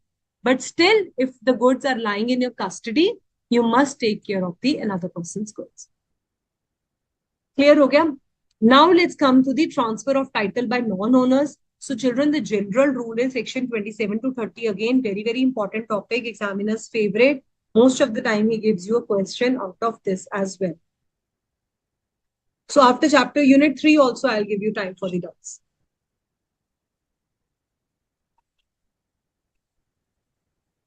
So sale by non-owners means that general rule is that only the seller, who is the owner, can sell the goods. But we just understood in breach of condition as to title, even if you're not the owner, true owner will come and take the goods back. A sold some stolen goods to B and B buys in good faith. B will not get a title because the true owner has the right to take back the goods from Mr. B. Clear? But there are certain exceptions. Exception means these are the cases where the non-owner can also sell the goods. So the general rule is that only the owner can sell the goods. 7 exceptions that I'm going to discuss with you are the cases where even if you're not the owner, then also you can sell the goods. Number 1 is sale by mercantile agent. So agent is a person whom I have appointed to sell the goods on my behalf. So I'm in Delhi, I appointed an agent in Bombay. He's selling the goods on my behalf. Now he is not even the owner. Then also he can sell the goods. Why? Because he has the goods in his possession with my consent. He's acting in the ordinary course of business. And the buyer who is buying the goods is buying in good faith. He does not know that the seller had no authority to sell. Means he is thinking that the agent is only the true owner and he can sell the goods. Similarly, by joint owners, if A, B, and C, 3 brothers are jointly owning a TV and VCR, then also one of the person with the consent of another can sell the goods. It will be considered as a valid sale. So you will say tomorrow, ma'am, although it was lying in the position of A is selling the TV and VCR, he was a joint owner. He should have taken B and C permission. But law section 28 under Sale of Goods Act has given him the permission that even if you are the joint owners, one of the owner can make a valid sale provided the buyer is buying it good. Now, when does the contract becomes voidable? Reference to your Indian Contract Act, when the contract is caused by coercion, undue influence, fraud, and misrepresentation, the contract becomes voidable. So what happened? By fraud or by gunshot, X took a diamond ring from Y. And what happens when the contract becomes voidable? The other party can either resign the contract, means put an end and go to the court, or he can treat the contract as valid. Now, he did not terminate the contract. Contract was lying as it is. And X, who did fraud, sold this ring to Mr. Z, innocent purchaser. Law says Z will get the good title and Y cannot recover the ring even if the contract was subsequently set aside. Now, what happened? As a gunshot, X has taken the ring from Y. Now, what was Y's responsibility? To quickly go to the court and recover this ring, but Y did not take any action. Meanwhile, it became a voidable contract. It was not rescinded and X sold the ring to Z. So law says Z is an innocent purchaser. Na? He does not know how the ring came to X's hands. So now Z will get the good title, means Z will become owner, but Y cannot recover the ring from him. Although Y can still take an action against Mr. X, he will drag him to the court, but against Mr. Z, nothing can be done. All right. Now, section 30 subsection 1 and section 30 subsection 2 are very, very interesting and very easy. What happened? I just told you that you have purchased the goods from me and you just left your 2 bags of rice, sugar in my shop. Sale has been already made. I've already sold the goods, but I only continue to be in the possession of the goods. Say, for example, the payment was not yet made. Buyer has selected the goods and they're lying in my custody. I can sell it to a third person. without who does not know anything about the previous sale, I can sell it to a third person. Now, even if I'm not the owner, then also if the goods are in my possession, I can sell the goods. Similarly, the buyer who has taken the goods, but payment is yet to be made. The possession has been given to the buyer, but property has not been given. He has still not become the owner. Then also he can sell the goods, even though the lien of the goods is of the seller. Say, for example, furniture was delivered to B under an agreement that the price was to be paid in two installments. So there was a furniture which was given to B's house. The furniture came and two installments were to be paid. Now furniture became the property of B on payment of second installment. B sold the furniture before second installment was paid. Here, the new party will get a good title because B has already taken the purchase. He is already this, even if the payment has not been made, then also he will be considered to be having the possession of the goods. And the other party does not know the notice of lien on the goods, then also a valid title can be passed. Similarly, effect of estoppel. I hope you're understanding, children. After this, I'll give you a small break to ask questions. I have to run very fast because I really want to finish all the 4 units. So please bear with the speed. Effect of estoppel. A said to be the buyer that A is the owner of the goods. So you all remember estoppel. So if you have not denied the fact, then you cannot deny it later on. If A has told him that I'm selling this horse and I'm the owner, actual owner was Mr. C. Mr. C remains silent. So now the sale will be considered to be a valid sale even if you have remained silent. Similarly, for the performance of contract, section 31 to 44 is very simple, children. It talks about the delivery. We have already understood 3 types of delivery. How the delivery happens, the rules relating to delivery. Part delivery means the goods at time are given. Once you have accepted the part delivery, buyer becomes bound to accept the balance part also. Or the delivery can be made in different installments. How the expenses have to be borne till the place of delivery, seller will be bearing. After that, buyer will be bearing. Any deterioration happens during transit, again, you have to see who was the owner. If buyer is the owner, buyer will bear the loss. Seller is the owner, he will bear the loss. Time and place of delivery is exactly the same that you have done with sir in performance of contract. Reasonable place and reasonable time needs to be fixed on. So I think, sir, we can give them time to the students for unit 3 queries, if any, and then we'll move to the last unit 4.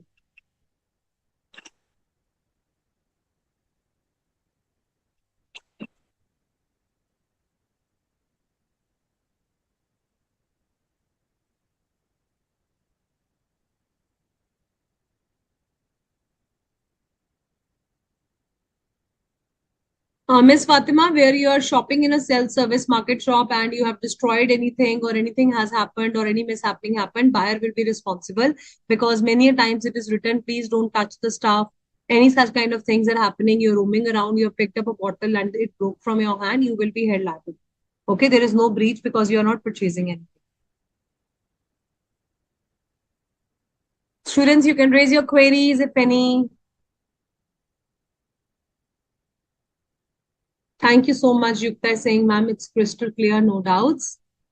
Definitely, Abhinandan, you will get this PDF. We'll share it with you.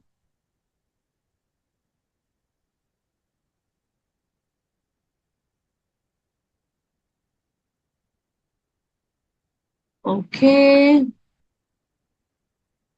So shall we move ahead, students? There are no queries. And in this admin query also, Fatima, your query has been solved. Good. So let's move ahead. I'm super glad that you are all understanding and there are no more further queries means you have understood it well. Transfer of title we just did. So now time to revise the last unit, that is unit 4, unpaid seller.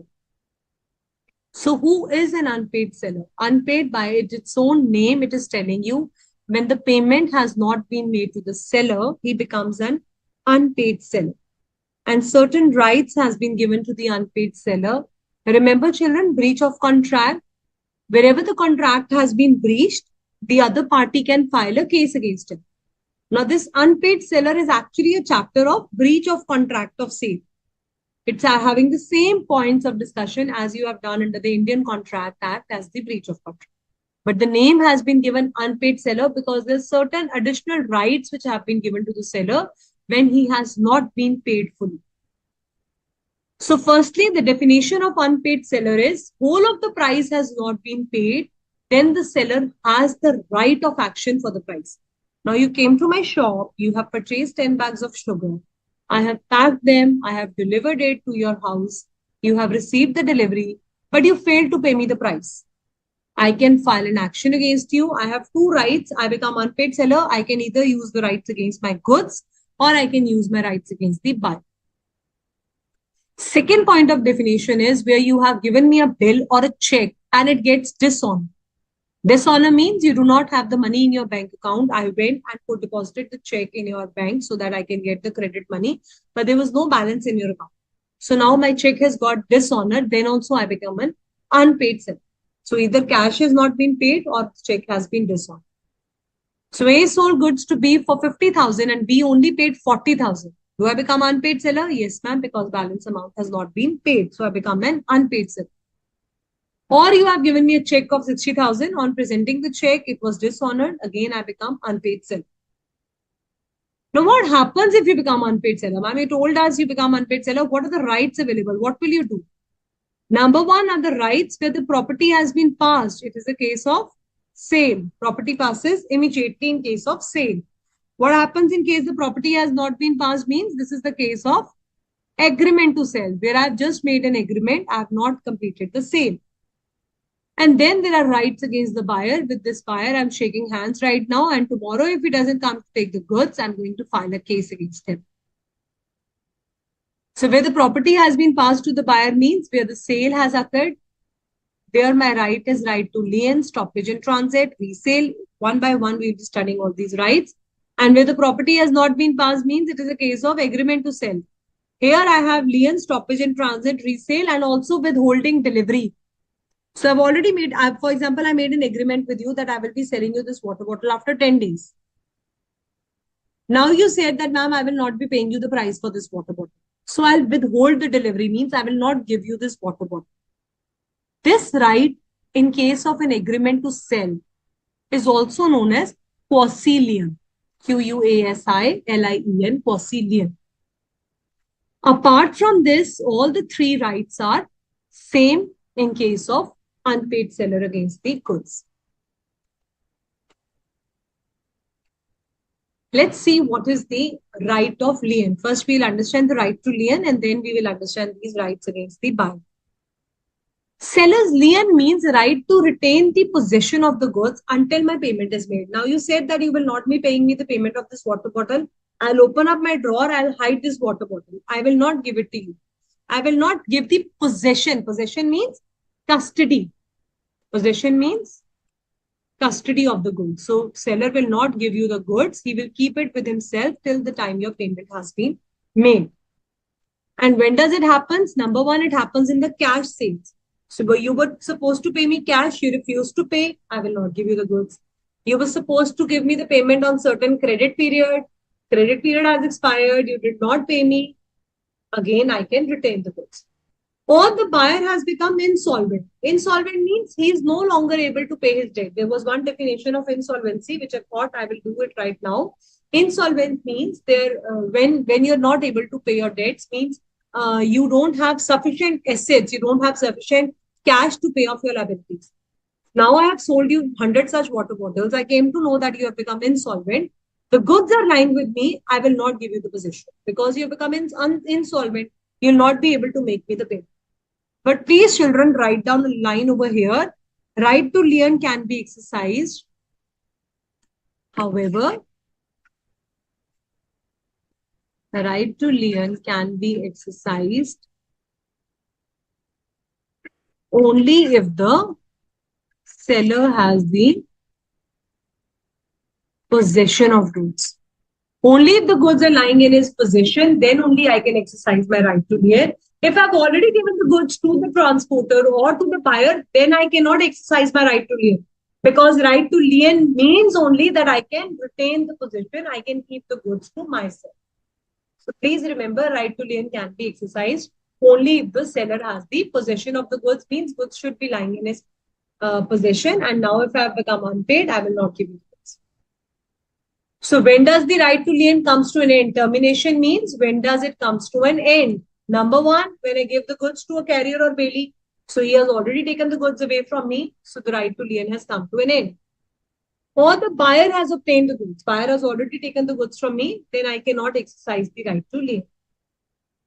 Or by waiver, I only decided that I'm not going to take the goods back. I have given up my right.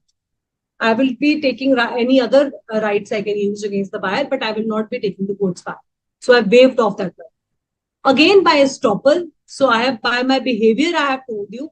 Say, for example, I sold the goods to Mr. B. And Mr. B in front of me only sold the goods to Mr. C without making my payment. So I remain silent. So estoppel means you have remained silent. You have accepted by your conduct or behavior, you have accepted that transaction. So now I cannot deny it. Now my lien has come to an end because B has already sold the goods further to sub buyer, that is C.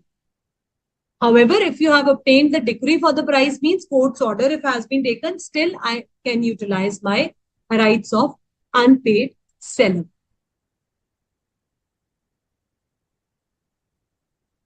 So Yukta, in case of credit sale, we have to assume that if the goods are lying in my possession, I will can exercise the right to lien. But if the goods have already been given to the transporter or buyer has lawfully obtained the goods, then I cannot exercise my right to lien. So both the points have to be written in that very case. Students, let's just 2 minutes break, sir. I want just to clear my throat. And at 12:39, at 12:43, we'll again further move on the lecture.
Right. Thank you, Abhinandan. I'm glad you're enjoying the session. Thank you so much. And you're finding it easy. That's nice. Okay. So again, Lian examples we have done. Right to Lian. I hope it's clear now. No doubts, no problems.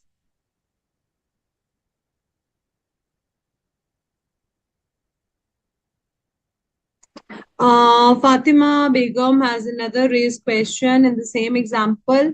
So, child, if you have purchased the goods and the goods are not of mercantile quality, then it is a breach of implied condition. But if you're just examining the goods and the goods have got broken, property in the goods has not been passed, then seller will only be held liable. So you have to write the answer from the viewpoint of your understanding.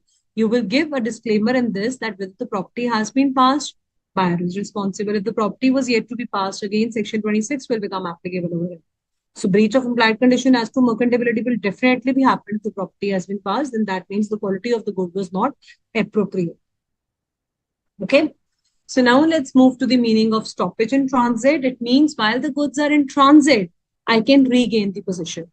Now, what happened is I have already given the goods to the transporter and I'm trusting Mr. B that he's going to make my payment. But I just heard that Mr. B has become insolvent. Now, what I'll do, children, I just told you I will retain the possession of my goods only if I have the goods with me. But I've already given it to the transporter.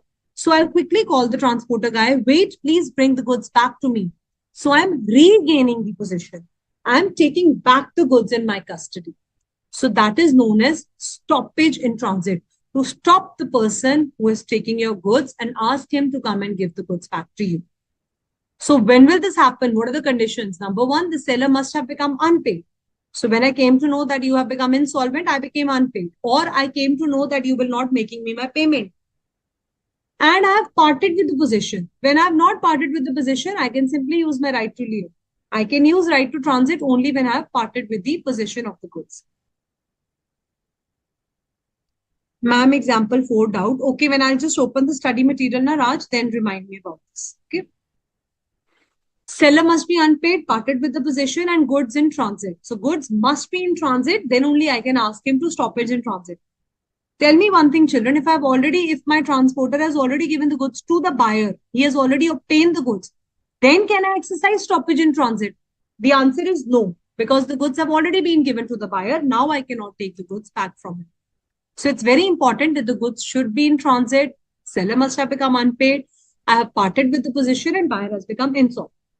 And how this will take place, I will either take the possession of the goods back or I am giving the notice to the courier or bailee that please don't give the goods to the buyer. And who will bear the expenses of redelivering? All these expenses have to be borne by the seller because I've called the transporter. I'm asking him to get the goods back to me. So whatever expenditure is there, I will only as a seller will have to bear it. Now, when does the duration of transit comes to an end? This is a little important because then only you understand that once the transit has come to an end, seller cannot use this right of stoppage in transit. So number one, where you have already made the goods delivered to the courier, where the goods have reached their final destination. So the seller has sent you the goods, you rang the bell, courier guy has given the goods to the buyer, destination has been made, then you cannot, transit has come to an end. Then they're not in transit. You can still use another right, children. These are the rights against the goods. Matlab, goods, for goods, what rights we can use? Right to lien, right to stoppage in transit, and right to resale. If the goods have been given to the buyer and he has taken the goods, still if we are unpaid, I can use my 4 rights against the buyer, which I'm going to explain you after this.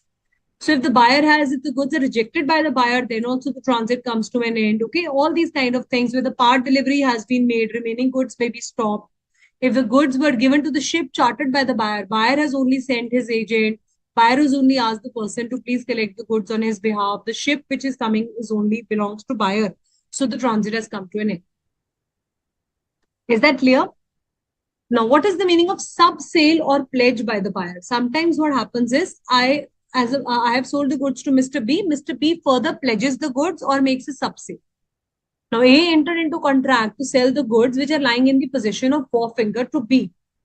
B sold the goods to C and C paid the price. So such kind of condition where A has sold the goods and Warfinger were having the goods, and B sold the goods to C. C has paid the price. B now fails to make the payment to A. What happened? C has already made the payment to B, but B failed to make the payment to A. A wants to exercise his right to lien and ordered the Warfinger not to give the delivery to C. Now, children, in case of sub-sale or pledge made by the buyer, there are two important rules to understand. That if the seller, if this sub-sale is being made with the seller's consent, if the sub-sale is made with seller's consent, then a right to lien and stoppage in transits, yes, I can hear you saying it correctly, comes to an end. I have only accepted that you sell the goods further, give me the payment when you receive it from the sub-buyer. How can I exercise my right to stoppage and right to transit? So if the sub-sale is made with seller's consent, then he cannot exercise his right to lien and stoppage in transit. Seller had assented to the sub-sale to sell further, then his right to lien has come to an end. Clear? So right to lien or stoppage in transit is not affected by the seller for the selling unless the seller has assented. So again, same meaning. If seller has given his consent, then he cannot exercise his right to lien and stoppage in transit. Also, where the document of title is used, then also right of stoppage in transit is defeated, means it will come to an end. So you remember railway receipts? I told you in the morning when we started the session that I am sending you the goods through railways. I have given you the railway receipt. Now I've already given the document of title to the goods to the sub-buyer. He has already given the goods to a further sub-buyer. He had that railway receipt. So now I sold my goods to Mr. B in Pune. What is his responsibility? Mr. B will go and show this railway receipt and he will collect my goods from the railway authorities. But before that, Mr. C, a third sub-buyer, came to Mr. B and he said, please sell the goods to me. So B said, okay, I don't have the goods right now. I have this document of title. Why don't you take this? And you go and collect the goods from the railway authorities. So here, again, right to lien and stoppage in transit cannot be exercised by the seller because the document of title has further been pledged or further been endorsed to the third party. Clear? And the last third right in case of right against the goods is right to resale. Now here again, you need to see students in case of a perishable nature commodity. Suppose I have to sell oranges to someone. And now if I'm the seller and oranges is a kind of thing that will get rotten in few days or few hours. So if it is a perishable nature of goods like fruits, apple, oranges, mangoes, bananas, all these kind of perishable nature of goods means the goods which can get destroyed by call of nature only on their own. So here I can immediately resell the goods. I have come to know that I will not be getting my payment. I have become unpaid seller. So I'll quickly sell the goods to some third party. So that at least I don't have to suffer a loss. Simply that is the meaning of resale. Now, in case of resale, I have made a contract with Mr. Devender that I will be selling you the goods. Devender told me, ma'am, I'm not going to make you the payment. So I became unpaid seller. I quickly found another buyer, Ishika Singla, and I said, I'm going to do the resale. Now, while doing resale, students, don't you think I have some responsibility to the first buyer, that is Devender? I should at least give him the notice that, look, Devender, I'm going to sell your apples and oranges that are lying in my shop to Miss Ishika. So what have I done? I gave a notice to the buyer that please come and collect your goods, otherwise I'm going to resell it. But he fails to come. He still says that I'm not going to make you the payment, ma'am, and he does not turn. Now, if I suffer a loss by selling the goods to Ishika, suppose I was to sell these goods for ₹100 to the vendor, but Ishika is agreeing to buy it for ₹90. Instead of 0, at least I'm getting 90 rupees. Now, otherwise my goods will get destroyed. So I have suffered a loss of ₹10. So I can recover this loss from Mr. Devender, that is the buyer. And if I get a buyer who is ready to buy these goods for 110, then I have gained a profit of ₹10. That profit I'm going to keep it to myself. So if in case of resale, number one, the buyer should be given a notice. Number two, if he fails to reply within the notice period, then if there is any loss, it has to be recovered from the buyer. If there is any profit out of the resale, that seller will only keep that profit. Clear? Now, what are the rights of the buyer? Ma'am, you have been telling about the rights of the seller, but let's complete the rights of seller first. So these are the three rights which we have used against lien, stoppage and transit resale. These were the rights against the goods. What are the rights against the buyer? Rights of unpaid seller against the goods. We have understood all the rights. There's certain rights which I can use against the buyer also. First right is filing a suit for the prize money. Even if my property has not been passed, then also I can file a case against you. Say Mr. A has already agreed to buy the goods from me and now he said that I will not be paying you the price. I will straight away go to the court and I'll file an action. So filing a case for the prize money. Or I can file a case for the damages. Suppose I already had a buyer who was ready to buying things from me for 10 lakhs. And because of you, I waited because you were buying the goods for me from 5 lakhs, 6 lakhs. So I'm suffering a loss of 4 lakhs. I have been waiting for you and now you're not even ready to pay the money for that. So at least I can claim the damages. So the loss that I've suffered because I could not sell the goods to another buyer. Also, I can file a case or suit for interest. So I can charge interest money that from this date till this date, till the date of payment, I will be charging an interest. I can file a case for interest as well against the buyer. Repudiation of contract means putting an end to the contract. Repudiate kar dena contract ko means to end the contract. Either there is an actual breach of contract or anticipated breach of contract. In both the cases, I can try to end the contract even before the due date, and I can tell him that I'm going to file a case against you even if you are not ready to make the payment. And what are the rights of the buyer? Buyer also has certain rights, children. This is the last topic for the day today. So buyer also has certain rights against the seller. Say, for example, I have been telling you since last half an hour that if buyer made a default, I became unpaid, I will do this against the buyer. I will take his goods. I will stop them in transit. I will resell the goods. Or if the goods are not available, I'll use the rights against the buyer. I will file a case against him for prize money damages. But what if I only as a seller fail to deliver the goods? So when will the rights of buyer come into picture? When the seller fails to deliver the goods. Likh lo yahan pe. When will the rights of buyer come into picture? These are the cases where the seller fails to deliver the goods. Then what are the rights of the buyer? Number one, he can file the damages for non-delivery. He will file a case against me, the seller, that I want to claim the damages because of you. You did not deliver me the goods. I could not make the further sale. Whatever damages I have suffered, he will file a case. Number two, he will file a case for specific performance. Sometimes there are certain painting that was to be given by me only. I was the only wholesale seller for that. So he can charge me, he can file a case that I want that the seller should perform the contract, specific performance should be happening for this very case. Or for the breach of warranty, we have done all those 4 warranties. Wherever warranty has been breached, buyer can use his rights for the claiming of damages. For implied condition also, he can use his rights that he has been using for the return of the goods and refund of money. He can also repudiate the contract. Again, go back to your actual and anticipated breach of contract. It has the same meaning of repudiation of contract before due date. And last is he can file a suit for interest as well. The way seller is charging interest from him if he has not paid the price, buyer can also charge the interest from him if he does not deliver the goods on time. So these are the 5 rights which have been given to the buyer, that in case seller does not make the delivery of the goods, he can claim the damages and file for the specific performance against the seller. And last, somebody has asked an example number 4.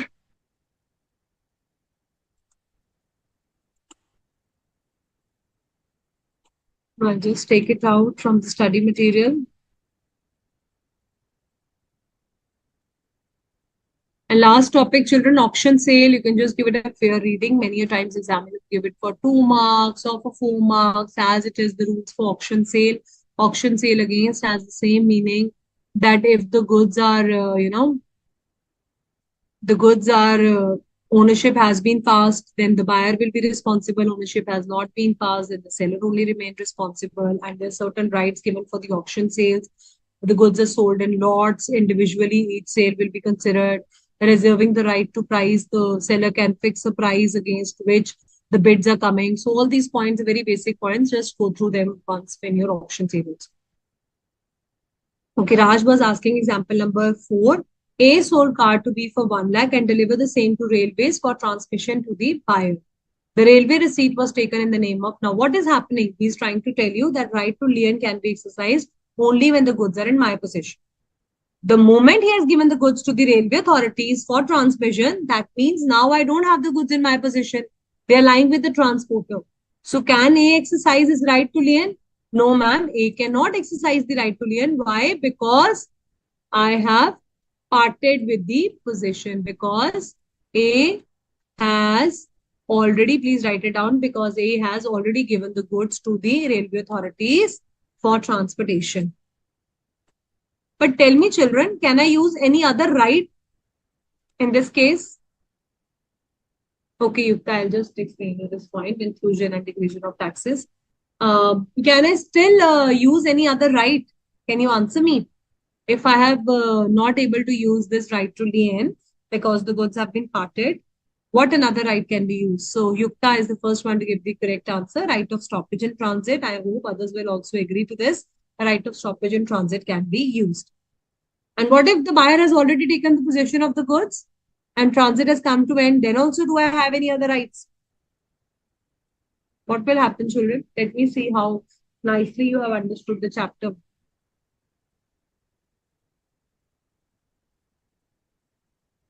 Then I can use my rights against the buyer. Claim for the money. Okay, very good, Ishika. Good, correct, all of you. Is that clear now? Now is your time for doubts, and somebody has asked for increase and decrease of prices also. Let me just quickly take up that topic as well. So simply it means inclusion and decrease of taxes. It simply has the meaning that where any goods has been sold, section 64A we are going to discuss, where the contract has been made, but before it is performed, a tax revision has taken place. So for example, A has agreed to sell the goods for rupees 100 inclusive of all taxes. Suppose there was a tax of rupees 10 which was included. Now this tax has become rupees 11. So my prize money will get revised rupees 101. Okay, this 10 rupees was part of 100 rupees. Now this 10 has become 11. So my prize money will now become 101 rupees once the tax has increased. So any increasing and decreasing in taxes should also be taken into consideration.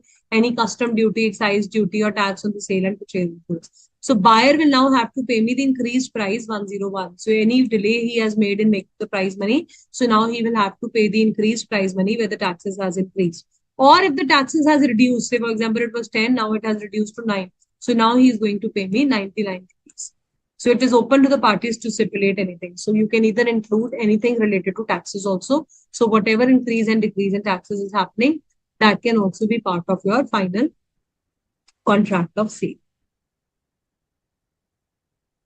I'm here for more 5, 6 minutes, 10 minutes, students. You can feel free to ask me as many doubts you want.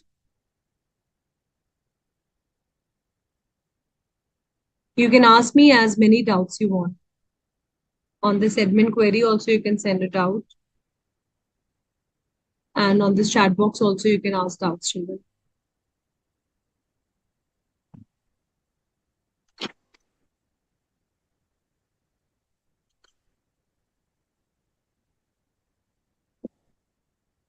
You don't have doubts, so should I ask you anything? If the goods do not correspond to the description given by the seller, what can the buyer do? If I have sold you the goods and you said that the goods shall be as per specific description, what can the buyer do if the goods do not correspond to the description? Tell me. Give me the answer. Buyer can return the goods. Okay, very good. Very good, Devendra, Ishika. Very good. He can claim the refund of money. Yukta. Very nice. Good. All right. So if I am doing a contract for sale of coal mines, will it be covered under under Sale of Goods Act? Very good, Anushka. No, why no? Very jaldi you have sent a no because immovable property is not covered under Sale of Goods Act. Excellent, excellent. All right. In case of breach of warranty, can I claim the refund of prize money from the seller? Very good. No, ma'am, we can only claim the damages. Excellent. All right. Let me think of anything more. When A sell the goods to B, he has passed the special property in the goods. Jyoti, I want you to answer this. Is that correct, true or false? When A sold the goods to B, he has passed the special property in the goods to B. Very good, all those who have sent the correct answers. Very good, Anushka. No, why? Because what kind of property we are passing? Very good, Ishika. General property is being passed. And when is the special property used? Special property is used in the case of pledge or mortgage. Great. And if any sub sale is being made to the sub buyer with the consent of seller, will the right to lien get defeated? Yes or no?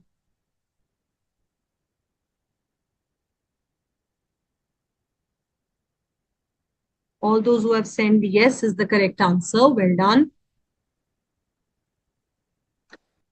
Is it seller's responsibility to disclose the defects in the goods? What rule is applicable in this case?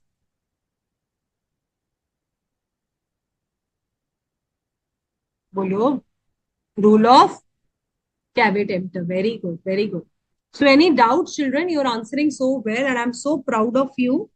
The efforts taken by the institute are highly appreciable when you all are answering very nicely. Mr. Sheikh Bashir, you have any doubts, you can ask Bacha. Suit for price, very good. He may repudiate the contract. All the correct answers coming from Fatima also. Buyer has to check before buying, that's correct.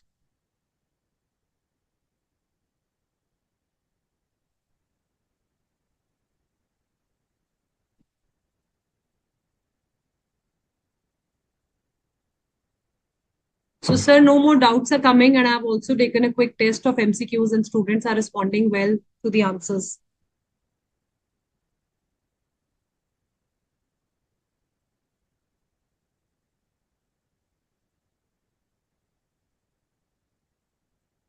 That's correct. Merchantability, working conditions. The goods should be in proper working condition. It means the same. Any doubts, students? Otherwise, we can end the session.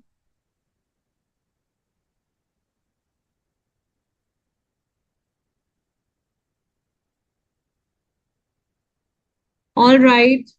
I could not see any doubts. I hope you have enjoyed the session. Please revise your sale of goods nicely, thoroughly. Go through the presentations, make nice notes. Each and every line from the study material should be read and should be learned as well. And don't skip a single examples. Also, try practicing descriptive questions at the back of the each unit they are given. So do all the MCQs by yourself, then check your answers. Study material has given you the correct answers also of all the MCQs, and also try doing solving all the descriptive questions by yourself.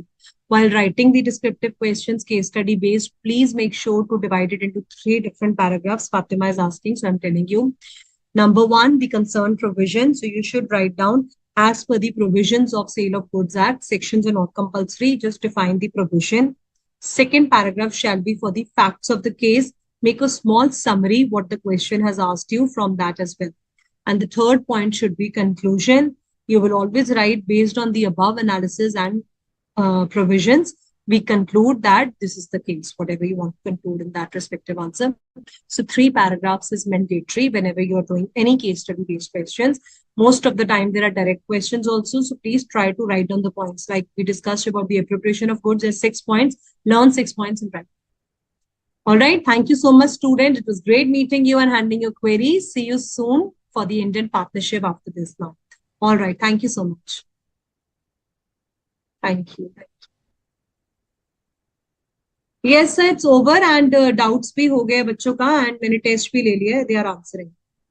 So we can. All right. Thank you, sir. Thank you so much.